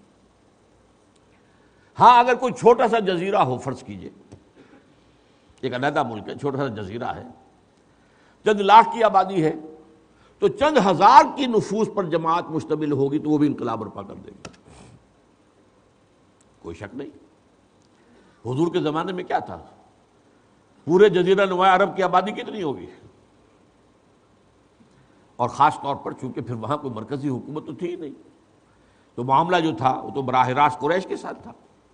تو اس کے مقابلے کے اندر جو بھی تعداد آپ کی بنی ہے، اگر 1000 جو ہے وہ ابو جہل کے ساتھ آئے ہیں چل کر بدر میں، تو 313 حضور کے ساتھ ہیں، 1:3 والی بات ہی ہے نا صرف۔ لیکن یہ کہ یہ ریشو پروپورشن اگر آپ سامنے نہیں رکھیں گے تو پھر تو یہ ہے کہ آپ کی تحریک ناکام ہوگی۔ آپ کو یہ بھی حضور سے سیکھنا ہے، سیرت سے اخذ کرنا ہے۔ لیکن یہ ظاہر بات ہے کہ موجودہ قومی ریاست پاکستان 16 کروڑ کی آبادی ہے، تو کروڑوں کی آبادی والے ملک میں لاکھوں کی آبادی پر لاکھوں کی جماعت تو ہو۔ وہ جماعت اب ایسا کہ آپ نے مالا کنڈ کے اندر ایک تحریک شروع کر دی صوفی محمد صاحب نے، میں ان کے تقوی اور تدین کی قسم کھا سکتا ہوں، ان کا خلوص اور اخلاص، اس میں کوئی شک نہیں۔ میں وہاں گیا ہوں، ان کے علاقے میں جا کر ان سے ملاقات بھی کی ہے، لیکن ظاہر بات ہے کہ وہ ایک بہت غلط کام پر قائم تھے۔ میں نے ان سے کہا تھا کہ آپ ملک گیر تحریک چلائیے، ملک گیر جماعت بنائیے، جماعت بنائیے۔ اب اس وقت ان کی کوئی جماعت بھی نہیں تھی، ابھی باضابطہ جماعت نہیں تھی، ابھی کوئی بیعت کا نظام بھی شروع نہیں کیا تھا، لیکن اس وقت بھی انہوں نے، آپ کو معلوم ہے، جوش میں جذبے میں 80,000 کا جو ہے جلوس لا کر باراکنڈ سے نکال کر، اور وہ اٹک دریائے اٹک جو ہے وہاں پر لا کر کھڑا کر دیا تھا۔ یہ جوش ہے، جذبہ ہے، خلوص ہے، اخلاص ہے۔ لیکن میں نے ان سے یہ عرض کیا تھا کہ مالا کنڈ کوئی ملک نہیں ہے، یہاں تو معاملہ مرکزی حکومت سے تصادم کا ہوگا آپ کا۔ اس کی فوج ہے، اس کا جو بھی قوتیں ہیں، اس کی پیرا ملٹری فورسز ہیں، اس کی ایئر فورس ہے، ان سب کا مقابلہ کرنے کے لیے یہ آپ صرف ایک چھوٹے سے علاقے کے اندر محدود ہو کر اگر آپ کو کام کرنا چاہتے ہیں تو یہ تو صحیح نہیں ہے۔ اسی طریقے سے یہ لال قلعہ کیا ہے؟ لال مسجد، یہ ایک چھوٹا سا جزیرہ ہے غور اسلام آباد میں، باقی پورے ملک کے اندر کوئی جماعت، کوئی ہمہ گیر جماعت، کوئی ملک گیر جماعت، کوئی اس کے کارڈرز، کوئی ان کا نظام، کچھ بھی نہیں، سامنے ہے ہی نہیں، سرے سے ہے ہی نہیں۔ تو اس اعتبار سے یہاں تک کہ کسی پورے صوبے کے اندر بھی اگر آپ کے پاس اقتدار آ جائے، آپ کچھ نہیں کر سکتے۔ آج یہ MMA کا جو حشر ہوا ہے صوبہ سرحد کے اندر، حکومت ان کی ہے، کیا کر سکے؟ کچھ نہیں کر سکتے، کوئی تبدیلی لا سکے؟ بیسک تبدیلی لا ہی نہیں سکتے۔ سارا معاملہ نظام جو ہے مرکزی ہے، نظام تعلیم مرکزی ہے، ذرائع ابلاغ اور ابلاغ کی پالیسی جو ہے مرکزی ہے، بینکنگ کا نظام مرکزی ہے۔ بہت محنت کر آ کے کچھ نہ کچھ جو ہے وہ خانہ پوری کرنے کے لیے حسبہ بل لے کر آئے تھے، اسے بھی سپریم کورٹ نے لا کر روک دیا، نہیں کر سکتے آپ۔ یہ تو ملک گیر جماعت، ملک گیر تحریک، اور پاکستان کے حوالے سے لاکھوں افراد پر مشتمل جماعت۔ اور جماعت کیسے لوگوں کی؟ نمبر 1، جن کے دلوں کے اندر ایمان کا نور ہو، عمل میں شریعت کی پابندی ہو۔ نمبر 2، ایک نظم کے پابند ہو گئے ہوں، خو کر ہم بھی تسلیم کی خو ڈالیں گے، بے نیازی تیری عادت ہی صحیح، عادت ہو جائے، لسن لو بے، اپنی رائے کو پیچھے ڈالنے کا انسان جو ہے اپنی رائے کی قربانی دینے کا جو ہے سیکھ لے کہ یہ بھی کام کرنا پڑتا ہے جماعت بنانے کے لیے۔ ورنہ واقعہ یہ کہ میں نے جیسے کہ عرض کیا، مشکل ترین کام دنیا میں جو ہے وہ جماعت بنانا ہے۔ اس کو آپ بائی پاس کر کے کچھ کرنا چاہیں گے تو کوئی کام تو نہیں کر سکتے۔ کوئی وقتی طور پر ہنگامہ کھڑا کر دیں، کوئی فساد پیدا ہو جائے، کوئی کچھ اور ہو جائے، اپنے خیال میں آدمی سمجھے کہ ہم نے بڑا تیر مار لیا ہے، لیکن یہ ہے کہ اس سے کوئی نتیجہ خیز تبدیلی برپا نہیں ہو سکتی۔ اور نمبر 3 یہ ہے کہ ان کا تزکیہ ہو چکا ہو، سوائے اللہ کی رضا اور آخرت کی نجات کے کوئی شے مقصود کے درجے میں نہ ہو۔ مقصود اور مطلوب صرف اللہ کی رضا، کسی درجے میں بھی کوئی دنیاوی مفاد، کوئی دنیاوی اپنا کیریئر، کوئی دنیاوی اقتدار، لا یریدون علوا فی الارض ولا فسادا، اس شرط کے اوپر پورا اترنے والے ہوں۔ زمین میں اپنے لیے کوئی نہ دولت چاہیے، نہ کوئی اقتدار چاہیے، نہ کوئی طاقت چاہیے، کچھ نہیں چاہیے، اللہ کا دین چاہیے۔ اگر یہ ہوں تو پھر پرامن مطالباتی تحریک ملکی سطح پر، لیکن اس ملک کا ہدف کون ہوگا؟ حکومت ہوگی، عوام نہیں ہوں گے۔ اگر ہم جائیں اور جا کر جو ہے بازار میں ویڈیو کی دکانوں کو آگ لگانا شروع کرتے، غلط بات، یہ آپ کا کرنے کا کام نہیں ہے۔ آپ حکومت کے سامنے آئیے، مطالبہ کیجئے کہ بند کرو اس کو۔ آپ حکومت کے سامنے آئیے، مطالبہ کیجئے سود ختم کرو، ورنہ ہم پکیٹنگ کریں گے، آئیں گے ہم بینکوں کا گھیراؤ کریں گے، جلائیں گے نہیں، گھیراؤ کریں گے، گولیاں چلاؤ پر ہم جانے دیں گے۔ شہادت ہے مطلوب و مقصود و مومن، نہ مال غنیمت نہ کشور کشائی۔ تو ہدف جو ہے یہ حکومت ہو، عوام نہیں۔ عوام کے اوپر تو معاملہ آئے گا جب حکومت تبدیل ہو جائے گی، تو واحدی حکومت اب ان کے اوپر جو ہے وہ نہی عن المنکر کا اخلاق ہوگا، قوت کے ساتھ، طاقت کے ساتھ، اختیار کے ساتھ۔ اور پھر یہ کہ طاقت کافی ہو جائے اور یہ عوامی تحریک جو ہے یہ پرامن ایک احتجاجی تحریک، اس کا اگلا قدم یہ بھی ہو سکتا ہے، یہ بھی میں ڈنکے کی چوٹ کہہ رہا ہوں، کہ پھر مسلح بغاوت بھی ہو سکتی ہے، وہ حرام نہیں ہے۔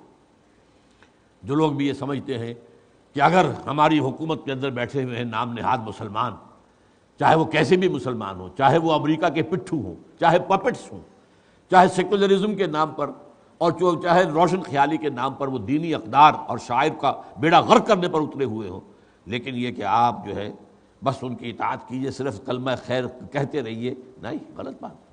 اگر طاقت ہو، میں امام ابو حنیفہ رحمۃ اللہ علیہ کے موقف کا قائل ہوں، ہاں اگر یہ ہے شرط، طاقت کافی ہو جائے، ایسا نہیں کہ چند سو چند ہزار آدمی آئیں اور گویا کہ وہ اپنی قربانیاں دے کر وہ سمجھے ہم تو سرخرو ہو گئے، نہیں، اس کے لیے پہلے پلاننگ ہوگی۔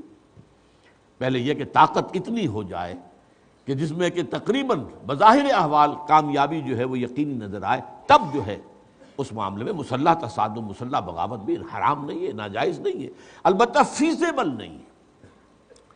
منہج انقلاب نبوی کے آخری باب میں نے اس پر تفصیل سے گفتگو کی ہے، اور میں نے صرف ایک ہی پوائنٹ ہے جس میں کہ جو سیرت نبوی کا معاملہ ہے اس سے گویا کہ اجتہاد کرتے ہوئے ایک نئی بات کہی ہے کہ وہاں تو آخری مرحلہ تھا مسلح تصادم، 6 سال تک غزوہ بدر سے شروع ہو کر، بلکہ اس سے پہلے اقدام شروع ہو چکا تھا 1 سال پہلے۔ آپ نے جو ہے 8 جو ہے چھاپا مار دستے بھیجے، جن میں سے 4 میں آپ خود بھی گئے۔ وہ تو پہلی جنگ جو ہوئی ہے بالفعل وہ غزوہ بدر ہے، ورنہ اس سے پہلے 8 مہمات ہیں۔ اور اللہ جزا دے صفی الرحمان کو کہ انہوں نے اس کو پوری تفصیل سے وہ 8 مہمات کی جو ہے تفصیل بھی شائع کر دی، ورنہ ہمارے ہاں مولانا شبلی نے ان کو چھپایا تھا، اس لیے کہ چونکہ مغرب نے یہ کہا کہ اسلام تو تلوار سے پھیلا، نہیں، ہم نے تلوار استعمال نہیں کی ہے، تو صرف دفاعی جنگ تھی۔ غلط بات، میں نے تفصیل سے کہا دفاعی نہیں تھی، حضور کا اقدام تھا، حضور آگے بڑھے ہیں، اور آپ نے جو ہے سب سے پہلے چھیڑ چھاڑ شروع کی ہے۔ قریش مکہ کی طرف سے کسی آغاز کا کوئی ثبوت نہیں ملتا، یہ میری تفصیل سے اس کتاب کے اندر پوری بحث ہے، اس کو پڑھیے۔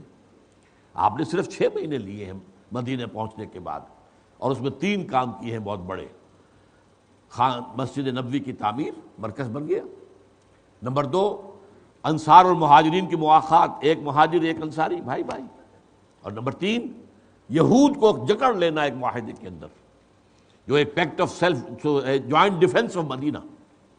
اس کے بعد آپ نے 7ویں مہینے سے آپ نے دستے بھیجنے شروع کر دیے، چھوٹے بڑے، 4 میں آپ خود بھی گئے، وہ غزوات کہلاتے ہیں، اور 4 وہ ہیں جو سرایا۔ بہرحال تو یہ سمجھ لیجئے کہ حرام نہیں ہے اب بھی سیرت کا وہ باب کھولا، اگر حالات کہیں پر اس کے لیے سازگار ہوں، لیکن ان مراحل سے گزر کر۔ بات اصل میں سمجھنے کی یہ ہے، اگر کوئی شخص مجھ سے کہے تم نے تو کہا تھا کہ ہاں جائز ہے جو ہے مسلح بغاوت بھی جائے، تو بھائی خدا کے بندے، میں نے کس پروسیس سے گزر کے بعد کہا تھا، اس پروسیس کو تم نے طے کیا ہے؟ تم نے تو کہا تھا کہ ہاں عوامی تحریک جو ہے وہ چلے گی، چلنی چاہیے، بالکل چلنی چاہیے، اس میں کوئی شک نہیں، لیکن اس کے لیے تیاری کیا ہو۔ میں اپنی حقیقت جہاد کی تقریر میں جو بات چھپی ہوئی بھی ہے کتابچے کی شکل میں، 9 منزلیں قرار دیتا ہوں جہاد فی سبیل اللہ کی، 9ویں منزل پر قتال ہے، 8 منزلیں طے کر کے یہ پروسیس پہنچے گا 9ویں منزل پر، تب وہ جہاد فی سبیل اللہ ہوگا۔ آپ چھلانگ مار کر 9ویں جو ہے منزل پر چڑھنا چاہیں گے تو انہوں میں گریں گے نیچے، جہاد فی سبیل اللہ۔ لہذا اس پروسیس سے گزرنے کے بعد وہ ایک پرامن عوامی تحریک بھی ہو سکتی ہے، سول ڈس اوبیڈینس بھی ہو سکتی ہے، مارے کھانے کو تیار ہوں، جانے دینے کو تیار ہوں، کسی کو کچھ نہ کہیں، جوابی کارروائی نہ کریں۔ نتیجہ کیا نکلے گا کہ ظاہر بات ہے کہ جو قومی ریاست ہے اس میں جو لوگ اقتدار میں بیٹھے ہوئے ہیں وہ اگر آپ کو کچلنا چاہیں گے تو فوج کو حکم دیں گے کچھ لو انہیں، مارو انہیں، اور وہ مارے گی، لیکن ایک حد پر آ کر وہ بس کر دے گی کہ کب تک مارے ہم انہیں، یہ کون ہے، ہمارے دشمن تو نہیں ہے، کوئی باہر سے آنے والے، یہ کوئی ہندو ہے، یہ 1977 میں ہو گیا تھا۔ آپ کو معلوم ہے کہ پہلے نظام مصطفیٰ تحریک، اگرچہ میں اسے نظام مصطفیٰ تحریک نہ میں نے اس وقت مانا تھا نہ آج مانتا ہوں، وہ اینٹی بھٹو موومنٹ تھی جسے بعد میں نظام مصطفیٰ کا ٹائٹل دیا گیا، جبکہ مسلمانوں سے قربانی دینے کا مطالبہ جو ہے اب سامنے آیا، تو محض جمہوریت کے لیے قربانی دینے والے یہاں نہیں ہیں، ہاں اسلام کے لیے دینے والے اس وقت بھی تھے، آج بھی ہیں، لیکن یہ ہے کہ ظاہر بات ہے کہ اس کے نتیجے میں فائرنگ ہوئی، بہت سے لوگوں نے جانے دی ہے، اس میں کوئی شک نہیں، لیکن پھر ایک بریگیڈیئر یہاں کھڑے ہو گئے اسی شہر لاہور کے اندر، بریگیڈیئر محمد اشرف گوندل، ان کا اب ہم مزید فائرنگ نہیں کریں گے، 2 بریگیڈیئر اور شامل ہو گئے، تو انہوں نے بھی کھڑے ہو کر کہہ دیا، تو بھٹو کو جس نے چند دن پہلے ٹیلی ویژن پر اپنی کرسی کی دونوں ہتھیوں کو پکڑ کر کہا تھا میری کرسی بہت مضبوط ہے، اسے پتا چلا میری کرسی تو کمزور ہے، ہل گئی، یہ فوج کے بل پر تھی نا۔ لہذا فوج جو ہے یہ یقیناً اس پروسیس کے اندر اگر آپ پرامن بھی رہیں گے تو یقیناً جانے دینے کے لیے تیار رہنا ہوگا، اور جانے دیے بغیر انقلاب نہیں آتا، نہ کبھی آیا نہ آئے گا، حضور کا انقلاب نہیں آیا، اس کے بغیر تو اور کون سا آ سکتا ہے؟ کئی 100 مسلمانوں نے جام شہادت نوش کیا ہے، اور اس سے کہیں بڑھ کر زیادہ تعداد کے اندر جو ہے مشرکین مارے گئے ہیں۔ یہی صفی الرحمان مبارک پوری نے 259 کی تعداد صحابہ کی کاؤنٹ کی ہے جو حضور کے حیات طیبہ میں ان غزوات کے اندر جنہوں نے جام شہادت نوش کیا، اور کوئی 900 کچھ جو ہے وہ مشرکین اور کفار جو ہے وہ مارے گئے، لیکن بہرحال خون دینا پڑا ہے، حضور کا اپنا خون جو آپ کو معلوم ہے کہ وہ طائف کی مٹی میں بھی جذب ہوا ہے، اور دامن احد کے اندر تو فوارہ چھوٹا ہے حضور کا چہرہ مبارک سے، جبکہ یہاں وار پڑا ہے، اور خود کی 2 کڑیاں آپ کی جو ہے رخسار کی ہڈی کے اندر، رخسار مبارک کی ہڈی کے اندر گھس گئی، ان کو کھینچ کر نکالنے کی ایک صحابی نے کوشش کی، ان کے دانت نکل گئے، وہ نہیں نکلی، پھر کسی طریقے سے نکالا ہے تو خون کا فوارہ چھوٹا، اتنا گیا ہے خون کہ آپ بے ہوش ہو گئے، خبر یہ اڑ گئی کہ آپ کا انتقال ہو گئے، شہید ہو گئے۔ یہ سارے مراحل گزرے بغیر تو جو ہے نہ اس وقت آیا تھا انقلاب، نہ آ جا سکتا، جان تو دینی ہوگی، لیکن ایک ہے 2 طرفہ جس کا قرآن مجید میں نقشہ ہے، یقاتلون فی سبیل اللہ فیقتلون ویقتلون، وہ اللہ کی راہ میں جنگ کرتے ہیں، قتل کرتے بھی ہیں، قتل ہوتے بھی ہیں، اور ایک ہے یک طرفہ، یوں سمجھیے اس کو ان آرمڈ ریوولٹ، بغاوت تو ہے لیکن ہم نہیں مار رہے کسی کو، البتہ ہمیں ماریے، ہم جانے دینے کو تیار ہیں۔ اس کا نقشہ ایران میں مسلمانوں نے دیکھ لیا، آخر بادشاہ کو بھاگنا پڑا، بادشاہ کو کوئی فوجی شکست تو نہیں ہو گئی تھی، اس کی فوج ختم تو نہیں ہو گئی تھی، لیکن یہ کہ اسے بھاگنا پڑا کہ فوج جو ہے اب اپنا رخ میری طرف کر لے گی۔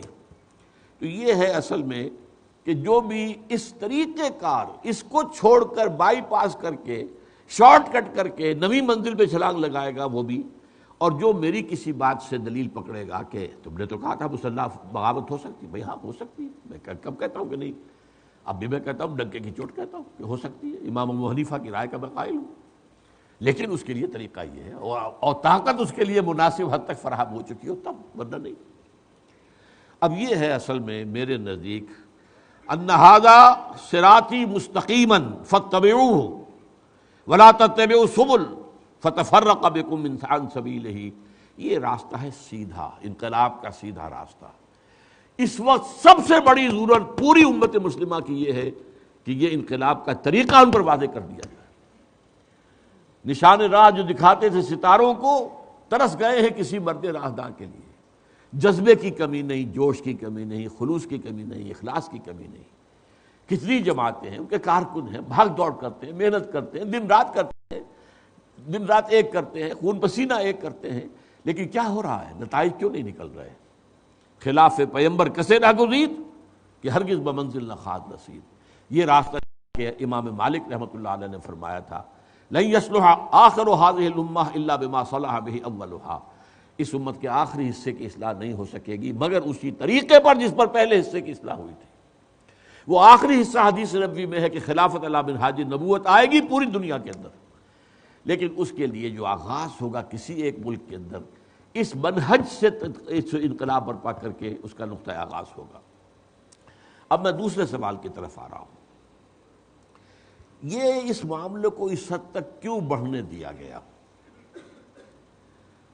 حکومت وقت اور ذاتی طور پر صدر مشرف کی بدنیت بالکل واضح ہے. یہ معاملہ شروع سے ہوتا تو بڑی آسانی سے تھوڑے سے کسی محنت کے ساتھ کچھ وہ معاملہ نپٹایا جا سکتا تھا. ان لوگوں نے آگے بڑھ کر قانون ہاتھ میں لیا ہے، وہ کام کیے جو خلاف قانون تھے ان کے خلاف کوئی کارروائی نہیں. معلوم کھلی چھوٹ، کھلی ڈھیل. یا تو وہ ڈیل اور ڈھیل سیاسی سطح پر ہو رہی تھی بے نظیر کے ساتھ، اور یا یہ ڈیل جو ہے ہو رہی ہے، یا ڈیل لوگ تو اب سمجھتے ہیں کہ شاید ڈیل ہی تھی. میرے نزدیک وہ ڈیل نہیں تھی. میں ان عبد البرادران جو ہیں ان کے خلوص و اخلاص کا قائل ہوں، لیکن یہ ہے کہ بہرحال اس میں جو ڈھیل دی گئی ہے یہ بدنیتی پر مبنی تھی. اس کی وجہ کیا تھی؟ یہ ابھی پھنسی ہے، ذرا پھوڑا بن لینے دو اس کو، اور یہ بڑا پھوڑا بن کر پوری دنیا کے سامنے آئے تب شگاف لگاؤں گا، تب میں کریک ڈاؤن کروں گا، تاکہ پوری دنیا کے سامنے آ جائے کہ اسلامی انتہا پسندی کے خلاف مجاہد اعظم جو ہے وہ صدر مشرف ہے. اس کے اقتدار کی نیا اب ڈول رہی تھی. ہوتا ہے آخر یہ کہ کتنے ہمارے ہاں پہلے بھی فوجی عامر آئے ہیں، کچھ عرصے تک ان کی حکومت بڑی پرسکون چلتی ہے، بڑی مطمئن. جیسا کہ آپ کو معلوم ہے کہ ایوب خان کا دور جو تھا ولید کتنا عمدہ تھا، کتنا اچھا تھا، کتنی ترقی کا کام ہوا تھا اور بڑا جمع ہوا معلوم ہوتا تھا. آخر کو اس کا جو اقتدار کی کشتی ہے ڈولی اور جانا پڑتا ہے. یحییٰ خان اس نے تو بڑا سا اپنا جو ہے بڑا جوا کھیلا تھا، ایک جو ہے فیئر الیکشن کرا کے. وہ سمجھتا تھا چھوٹے چھوٹے گروپ آئیں گے اور پھر میں کھیلوں گا بیٹھ کر، شطرنج کی بچھات بچھا کر ان کے ساتھ کھیلتا رہوں گا، اس کو آگے کیا، اس کو پیچھے کیا، اس کو بڑھایا، اس کو گھٹایا. وہ اس کے برعکس ہو گیا معاملہ. دو بڑی جماعتیں جو ہے ایک مشرقی پاکستان میں، مغربی پاکستان میں ابھر کر آ گئی. پھر آپ کو معلوم ہے ضیاء الحق صاحب بھی آخر ایک دور ان کا تھا بڑا، لیکن اس کے بعد پھر جو ان کے اندر بھی تو تزلزل تو آ گیا تھا. اب اس کا بھی آنا ہی تھا. یہ تو سرکل جو ہے وہ چل کر ایک جگہ پر وہ راؤنڈ مکمل ہوتا ہے. لیکن اس وقت اس نے محسوس کیا کہ مجھے اب اندرون ملک تو میری سپورٹ بہت کم ہو گئی. جیسے بش جو ہے اس کی ریٹنگ 26% تک جا چکی ہے امریکہ کے اندر، میں سمجھتا ہوں کہ شاید اس سے بھی کم ریٹنگ ہو چکی تھی مشرف کی پاکستان کے اندر. اس نے اب یہ سوچا کہ بین الاقوامی سطح پر کوئی ایسا مارکا سر انجام دوں کہ جو طاغوتی عالمی طاغوتی قوت ہے اس کی طرف سے مجھے بھرپور سپورٹ مل جائے. اور اس کے لیے واقعہ یہ ہے کہ اس نے وقت بھی بہت ہی صحیح منتخب کیا ہے. ایک طرف وہ عدلیہ کا معاملہ جو ہے وہ آخری سٹیج کو پہنچا ہوا ہے، اس ریفرنس کا فیصلہ کو آنے والا ہے، اور گمان غالب یہی ہے کہ وہ حکومت کے خلاف جائے گا. گمان غالب یہی ہے، واللہ عالم. دوسری طرف APC لندن میں ہو رہی ہے. ان دونوں کے ہوتے ہوئے یہ جو معاملہ کیا گیا، اس وقت کی ٹائمنگ بھی میرے سمجھ گئے، یہ انہوں نے بہت ہی سمجھ بوجھ کا ثبوت دیا ہے، سیاسی اعتبار سے چالاکی کا ثبوت دیا ہے کہ اس نے اس کا وقت بھی یہ تلاش کیا ہے. بہرحال اس میں کوئی شک نہیں ہے کہ اسے فی الوقت اس کا بہت بڑا فائدہ پہنچا ہے. اس میں کوئی شک نہیں ہے کہ یہاں سیکولر قوتوں کے ہاتھ مضبوط ہوئے. یہاں رجال دین اور دین کا معاملہ جو ہے اس کو ذوف پہنچا ہے، سخت پہنچا ہے. خاص طور پر مولانا عبدالعزیز صاحب جس طریقے سے باہر نکلے ہیں، اب اس کے بارے میں ادھر کچھ کہا جا رہا ہے، ادھر کچھ کہا جا رہا ہے. بہرحال وہ برقعے کے اندر ملبوس ہو کر نکلے ہیں. کوئی پلین کے تحت جا رہے تھے، کسی کی اجازت کے ساتھ جا رہے تھے، کسی سازش کے ساتھ جا رہے تھے، انہیں ٹریپ کیا گیا، واللہ عالم، اسے چھوڑ دیجیے، ہم نہیں جانتے کہ کیا ادھر کی بات ہے کیا ادھر کی بات ہے، لیکن بڑا دھچکا لگا ہے اس سے، اور اس سے جو استہزاء، تضحیک، تبسخر، مذاق اس وقت پورے جو ہے ہماری جو ہو رہی ہے کہ رجال دین اور دین کے لوگوں کو جو ہے اس کا ایک بڑا دھچکا لگا، اس میں کوئی شک نہیں۔ اور ادھر سے مشرف صاحب کو بڑی شاباش، سب سے پہلے تو گارڈن براؤن جو ہے جو وزیر اعظم ہے برطانیہ کا، اس کی طرف سے شاباش آ گئی، تھپکی دے دی گئی، پھر امریکہ کی طرف سے آ گئی، اس سے بھی آگے بڑھ کر چین کی طرف سے تھپکی آئی۔ اور ایک روایت یہ ہے، میں اس کی توثیق یا تردید تو نہیں کر سکتا، کہ یہ معاملہ جو ہے چین نے بظاہر تو بہت ہی ٹھنڈے دل سے اس معاملے کو لیا تھا، جو بھی چینی جو خواتین کے ساتھ معاملہ ہوا تھا ان حضرات نے کیا اس کا، لیکن یہ کہ ہمارے وزیر خارجہ جب گئے تھے بیجنگ تو وہاں انہیں جو ہے کافی سخت الفاظ میں تنبیہ کی گئی، اور یہ الفاظ کہے گئے کہ تم خود پالتے ہو پہلے ان تمام لوگوں کو، اور ان کو جو ہے غذا دے کر، اور پھر اس کے بعد اس کا ایک اسٹنٹ بنا کر کھڑا کرتے ہو، یہ بات کہی گئی، واللہ عالم۔ لیکن بہرحال اس وقت جو ہے چین کی طرف سے بھی شاباش انہیں ملی ہے۔ اب مجھے اندازہ ہو رہا ہے کہ یہ شخص اللہ تعالیٰ اس کے اقتدار سے اس قوم کو نجات دے۔ یہ شخص بہت بڑا جوا کھیلنے جا رہا ہے، بہت بڑا جوا۔ اب اس کے پیش نظر یہ ہے، نمبر ایک، جو ایکسٹریمسٹ سیکولر قوتیں اس ملک کی ہیں ان کو ایک محاذ پر لا کر حکومت ان کو دے دیا۔ ایم کیو ایم جو الٹرا سیکولر اور مذہبی اقدار، مذہبی شعار کی انتہائی مخالف، جس نے جلوس نکالے، ایک دوسری طرف پیپلز پارٹی جس کی لیڈر کہتی ہے اسلامی سزائیں تو وحشیانہ ہیں،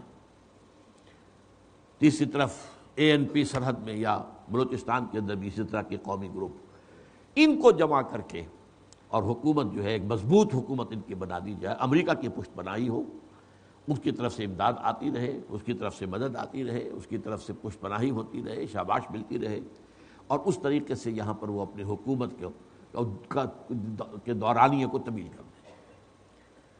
اس کا جو نتیجہ نکل سکتا ہے وہ بہت خوفناک ہوگا۔ پولرائزیشن بڑے پیمانے پر ہو جائے گی۔ ظاہر بات ہے کہ آخر اس ملک کے اندر خاص طور پر خاص علاقہ جو ہے، آپ کو معلوم ہے صوبہ سرحد، قبائلی علاقہ، ان کے کلچر کے اندر مذہب ہے، شاعر اسلام، نماز روزہ ان کے کلچر کا حصہ ہے، وہ دین سے بڑھ کر اس کلچر کا اعتبار سے، اور وہاں پر آپ کو معلوم ہے کہ پھر وہ جو بھی جہاد افغانستان، جہاد کشمیر اور جہادی تنظیموں کے لوگ جو ہیں، بقیت السیف کہہ لیجئے انہیں، وہ جو ہے وہ وہاں پر ہے موجود، اس میں کوئی شک نہیں۔ اور یہاں پر بہت صورتحال جو ہے، یہ کہا گیا ہے کہ یہ جو بھی کچھ حملے ہوئے ہیں ابھی پاکستان کی فورسز کے اوپر، یہ اس کا کوئی تعلق لال مسجد سے نہیں ہے، لیکن بالکل سفید جھوٹ ہے، یہ اسی کا رد عمل ہے۔ جو وہاں پر بھی ایک حملہ ہوا اور اس میں کچھ یعنی فوجی بھی ہیں وہ بھی جاں بحق ہوئے ہیں، 10,000 افراد کا جلوس جو ہے وہ سوات میں نکلا ہے، تو معلوم ہوتا ہے کہ وہ اس کی ایک بیکنگ تو ہے، جیسا کہ میں نے پورا آپ کے سامنے بیک گراؤنڈ رکھ دیا تھا کہ مختلف تحریکیں جو ہیں وہ کس کس پہلو سے ہمارے ہاں ہیں، موجود ہیں، اس میں کوئی شک نہیں۔ یہ جہاد افغانستان کا فال آؤٹ اور جہاد کشمیر کا جو ہے، اور یہ سب کچھ ہو رہا ہے اب، تو اس صورتحال میں ملک و ملت کے لیے شدید ترین خطرہ ہے اس کے ٹوٹ جانے کا۔ اس میں خاص طور پر مولانا فضل الرحمان 2 مرتبہ کہہ چکے ہیں کہ اگر پیپلز پارٹی کے ساتھ حکومت کا گٹھ جوڑ ہوا تو ملک ٹوٹ جائے گا، 2 دفعہ کہہ چکے ہیں۔ اس انداز میں انہوں نے کبھی فیصلہ کن طریقے سے بات نہیں کی کبھی، اب انہوں نے کہا، اور میں یہ سمجھتا ہوں کہ یہ بات ٹھیک کہہ رہے ہیں، ٹوٹے گا وہ اس لیے کہ صوبہ سرحد کے بارے میں نے آپ کو بتایا، انتہائی حساس علاقہ جو ہے وہ صوبہ سرحد ہے۔ پھر یہ کہ وہاں پر جیسا کہ میں نے عرض کیا کہ مذہب جو ہے وہ ان کے کلچر کا جز ہے، پھر قبائلی علاقوں کے اندر مسلح موجود ہے، اسلحہ ان کے پاس موجود ہے، ان میں سے تو ہر ایک جو ہے وہ فوجی ہے۔ اور یہ کہ افغانستان کی طرف سے جو جارحیت ہو رہی ہے اب، اور جو ان کو ڈیورنڈ لائن کو انہوں نے چیلنج کر دیا ہے، وہ سمجھتے ہیں کہ یہ علاقہ تو ہے ہی ہمارا، وہ تو ایک معاہدہ تھا ڈیورنڈ لائن کا، اس کا وقت مدت ختم ہو چکی ہے۔ یہ صورتحال جو ہے سب سے زیادہ جو ہے حساس اور خطرناک خطہ، اور اس خطے کے اندر وہ جہادی قوتیں اور ان کے اثرات میں موجود ہیں۔ آخر 80,000 کا جلوس اگر نکال کر لے آئے تھے صوفی محمد صاحب، اب اگرچہ وہ جیل میں پڑے ہوئے 4 سال سے، اور وہ مقدمہ جو ہے لڑ رہے ہیں، وہ قانونی جنگ جو ہے جاری رکھے ہوئے ہیں، لیکن یہ کہ وہاں پر وہ مواد موجود ہے، بارود موجود ہے، اس کے لیے چنگاری جو ہے کوئی بھی ہو سکتی ہے کہ جو اس کو بھڑکا دے۔ اور اس سے بھی آگے بڑھ کر مجھے اندیشہ ہے کہ اب مساجد اور مدارس کے خلاف بھی کوئی بڑا کریک ڈاؤن ہوگا۔ ابھی تک معاملہ جو ہے حکومت نے یہ کام یہاں نہیں کیا تھا، اور یہ ہے کہ ان کا جو پیر و مرشد ہے امریکہ، اس کی بھی ماضی قریب تک کچھ عرصے پہلے تک جو پالیسی تھی وہ رینڈ کارپوریشن کی رپورٹ میں آئی تھی کہ اس نے 4 حصوں میں تقسیم کیا تھا مسلمانوں کو۔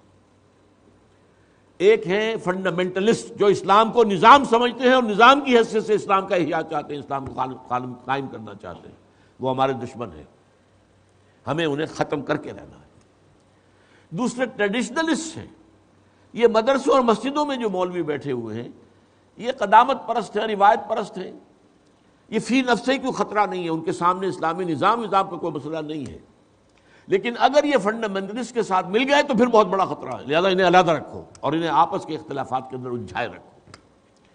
اور تیسرے ماڈرنسٹ ہیں جو اسلام کی وہ تعبیر کرنا چاہ رہے ہیں کہ جو ہماری تہذیب کے ساتھ جو ہے میل کھا جائے۔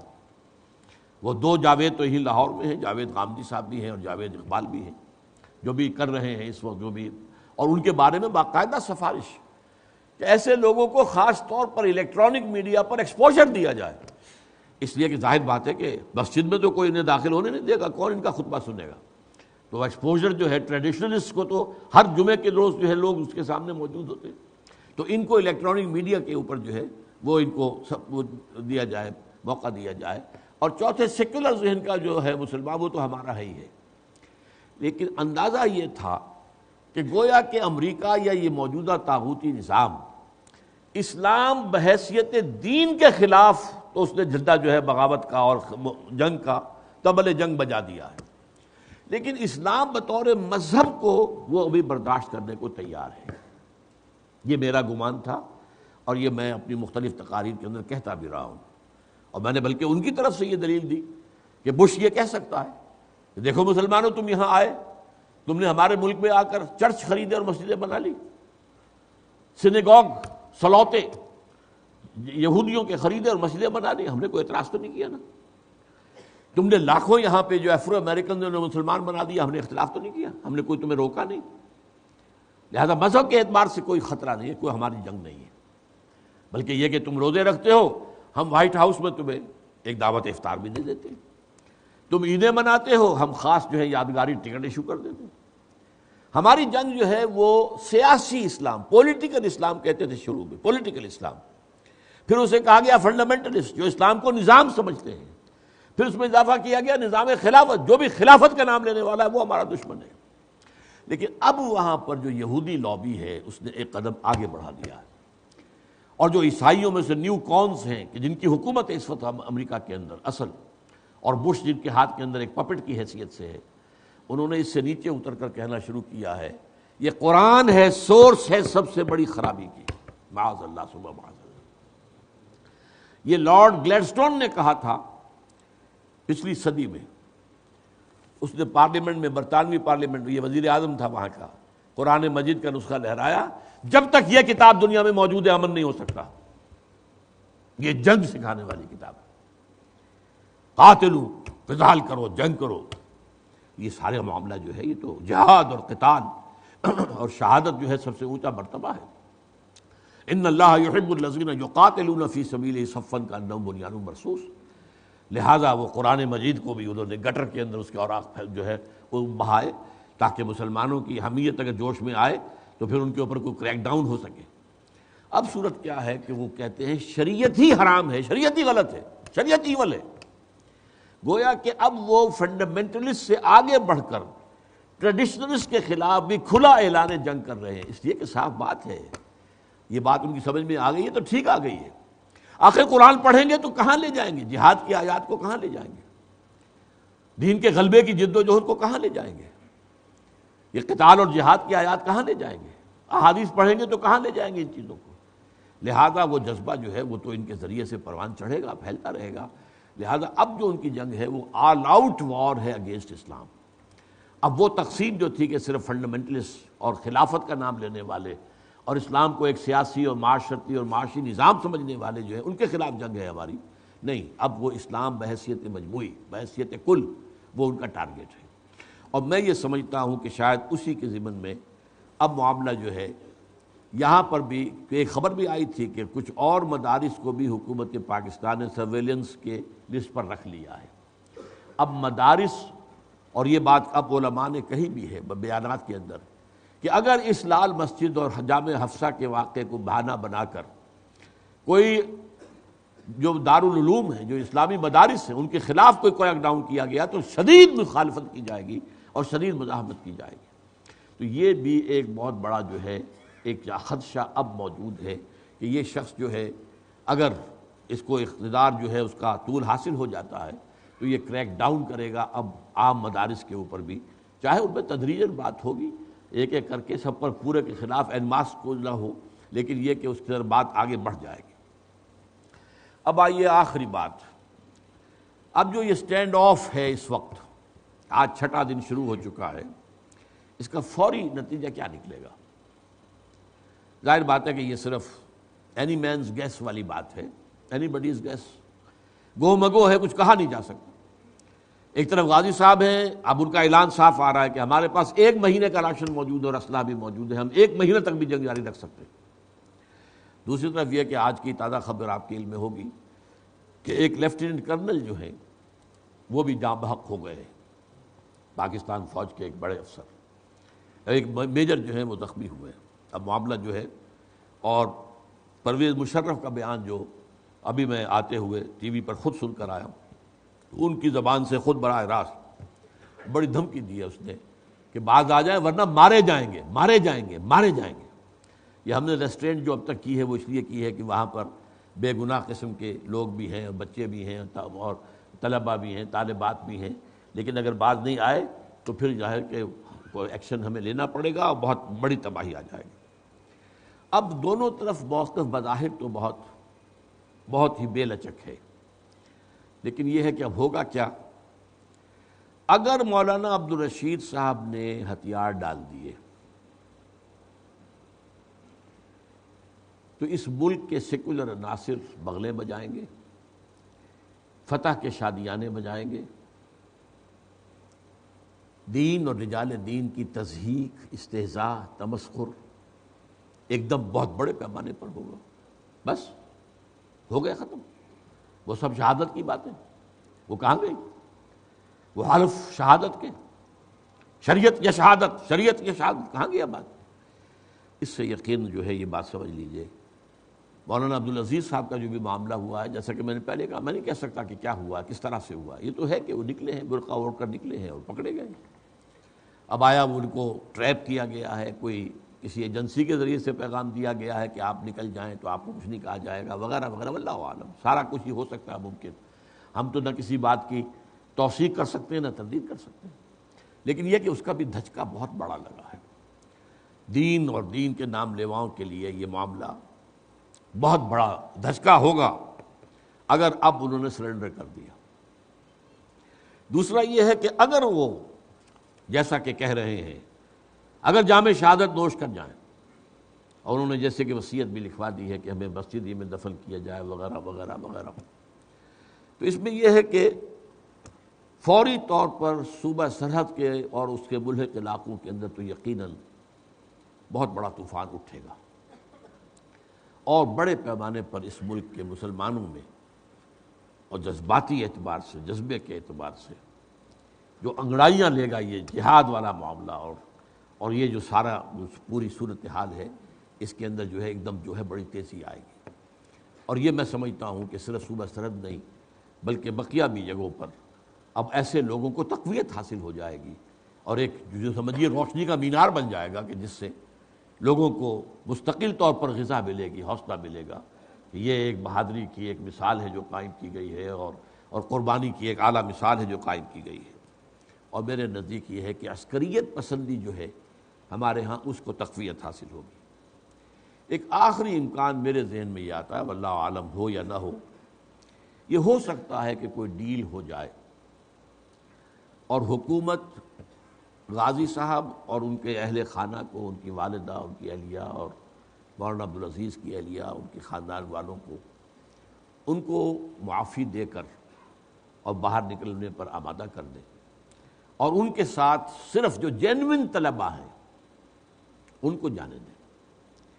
لیکن جو دوسرے عسکریت پسند یہاں پر آئے ہیں، جو جینوئن اسٹوڈنٹس نہیں ہیں وہاں کے، تو ان کی گرفتاری کے اوپر اکتفا کر لے حکومت کہ یہ بھی ہمارا ایک بڑا گین ہے، بڑی کامیابی ہے، اور اسے بھی ہم مغرب کے سامنے لا کر اور ان سے شاباش اور ان سے تائید جو ہے حاصل کر سکتے ہیں۔ واللہ عالم، یہ ایک خیال صحیح ہے میرا، لیکن ظاہر بات ہے کہ اس کے بارے میں کچھ کہنا اس سے زیادہ ممکن نہیں ہے۔ میں آپ حضرات کا بہت مشکور ہوں کہ آپ نے میری طویل گفتگو، جس میں بہت سی باتیں، جیسا کہ میں نے عرض کیا تھا کہ تکرار بھی ہے، کہ جس میں کہ بہت سی باتیں جو اس سے پہلے بھی میری گفتگو میں آتی رہی ہیں، ان کو بھی میں نے آج دہرایا ہے اختصار کے ساتھ، تاکہ یہ پورا نقشہ ایک دفعہ آپ کے سامنے آ جائے۔ میں اللہ تعالیٰ سے دعا کرتا ہوں کہ اس میں سے جو بھی خیر ہے وہ آپ کے دلوں اور ذہنوں میں جاگزی ہو جائے، اور سب سے بڑی ضرورت اس وقت کی وہ آپ کے سامنے آ جائے کہ منہج انقلاب نبوی کو عام کیا جائے، پھیلایا جائے، لوگوں کو اس سے متعارف کرایا جائے، اور ایک جماعت جو ہے، ایک حزب اللہ، اس کی تشکیل کے لیے کمر کس لی جائے۔ اقول قولی ھذا واستغفر اللہ لی ولکم ولسائر المسلمین والمسلمات۔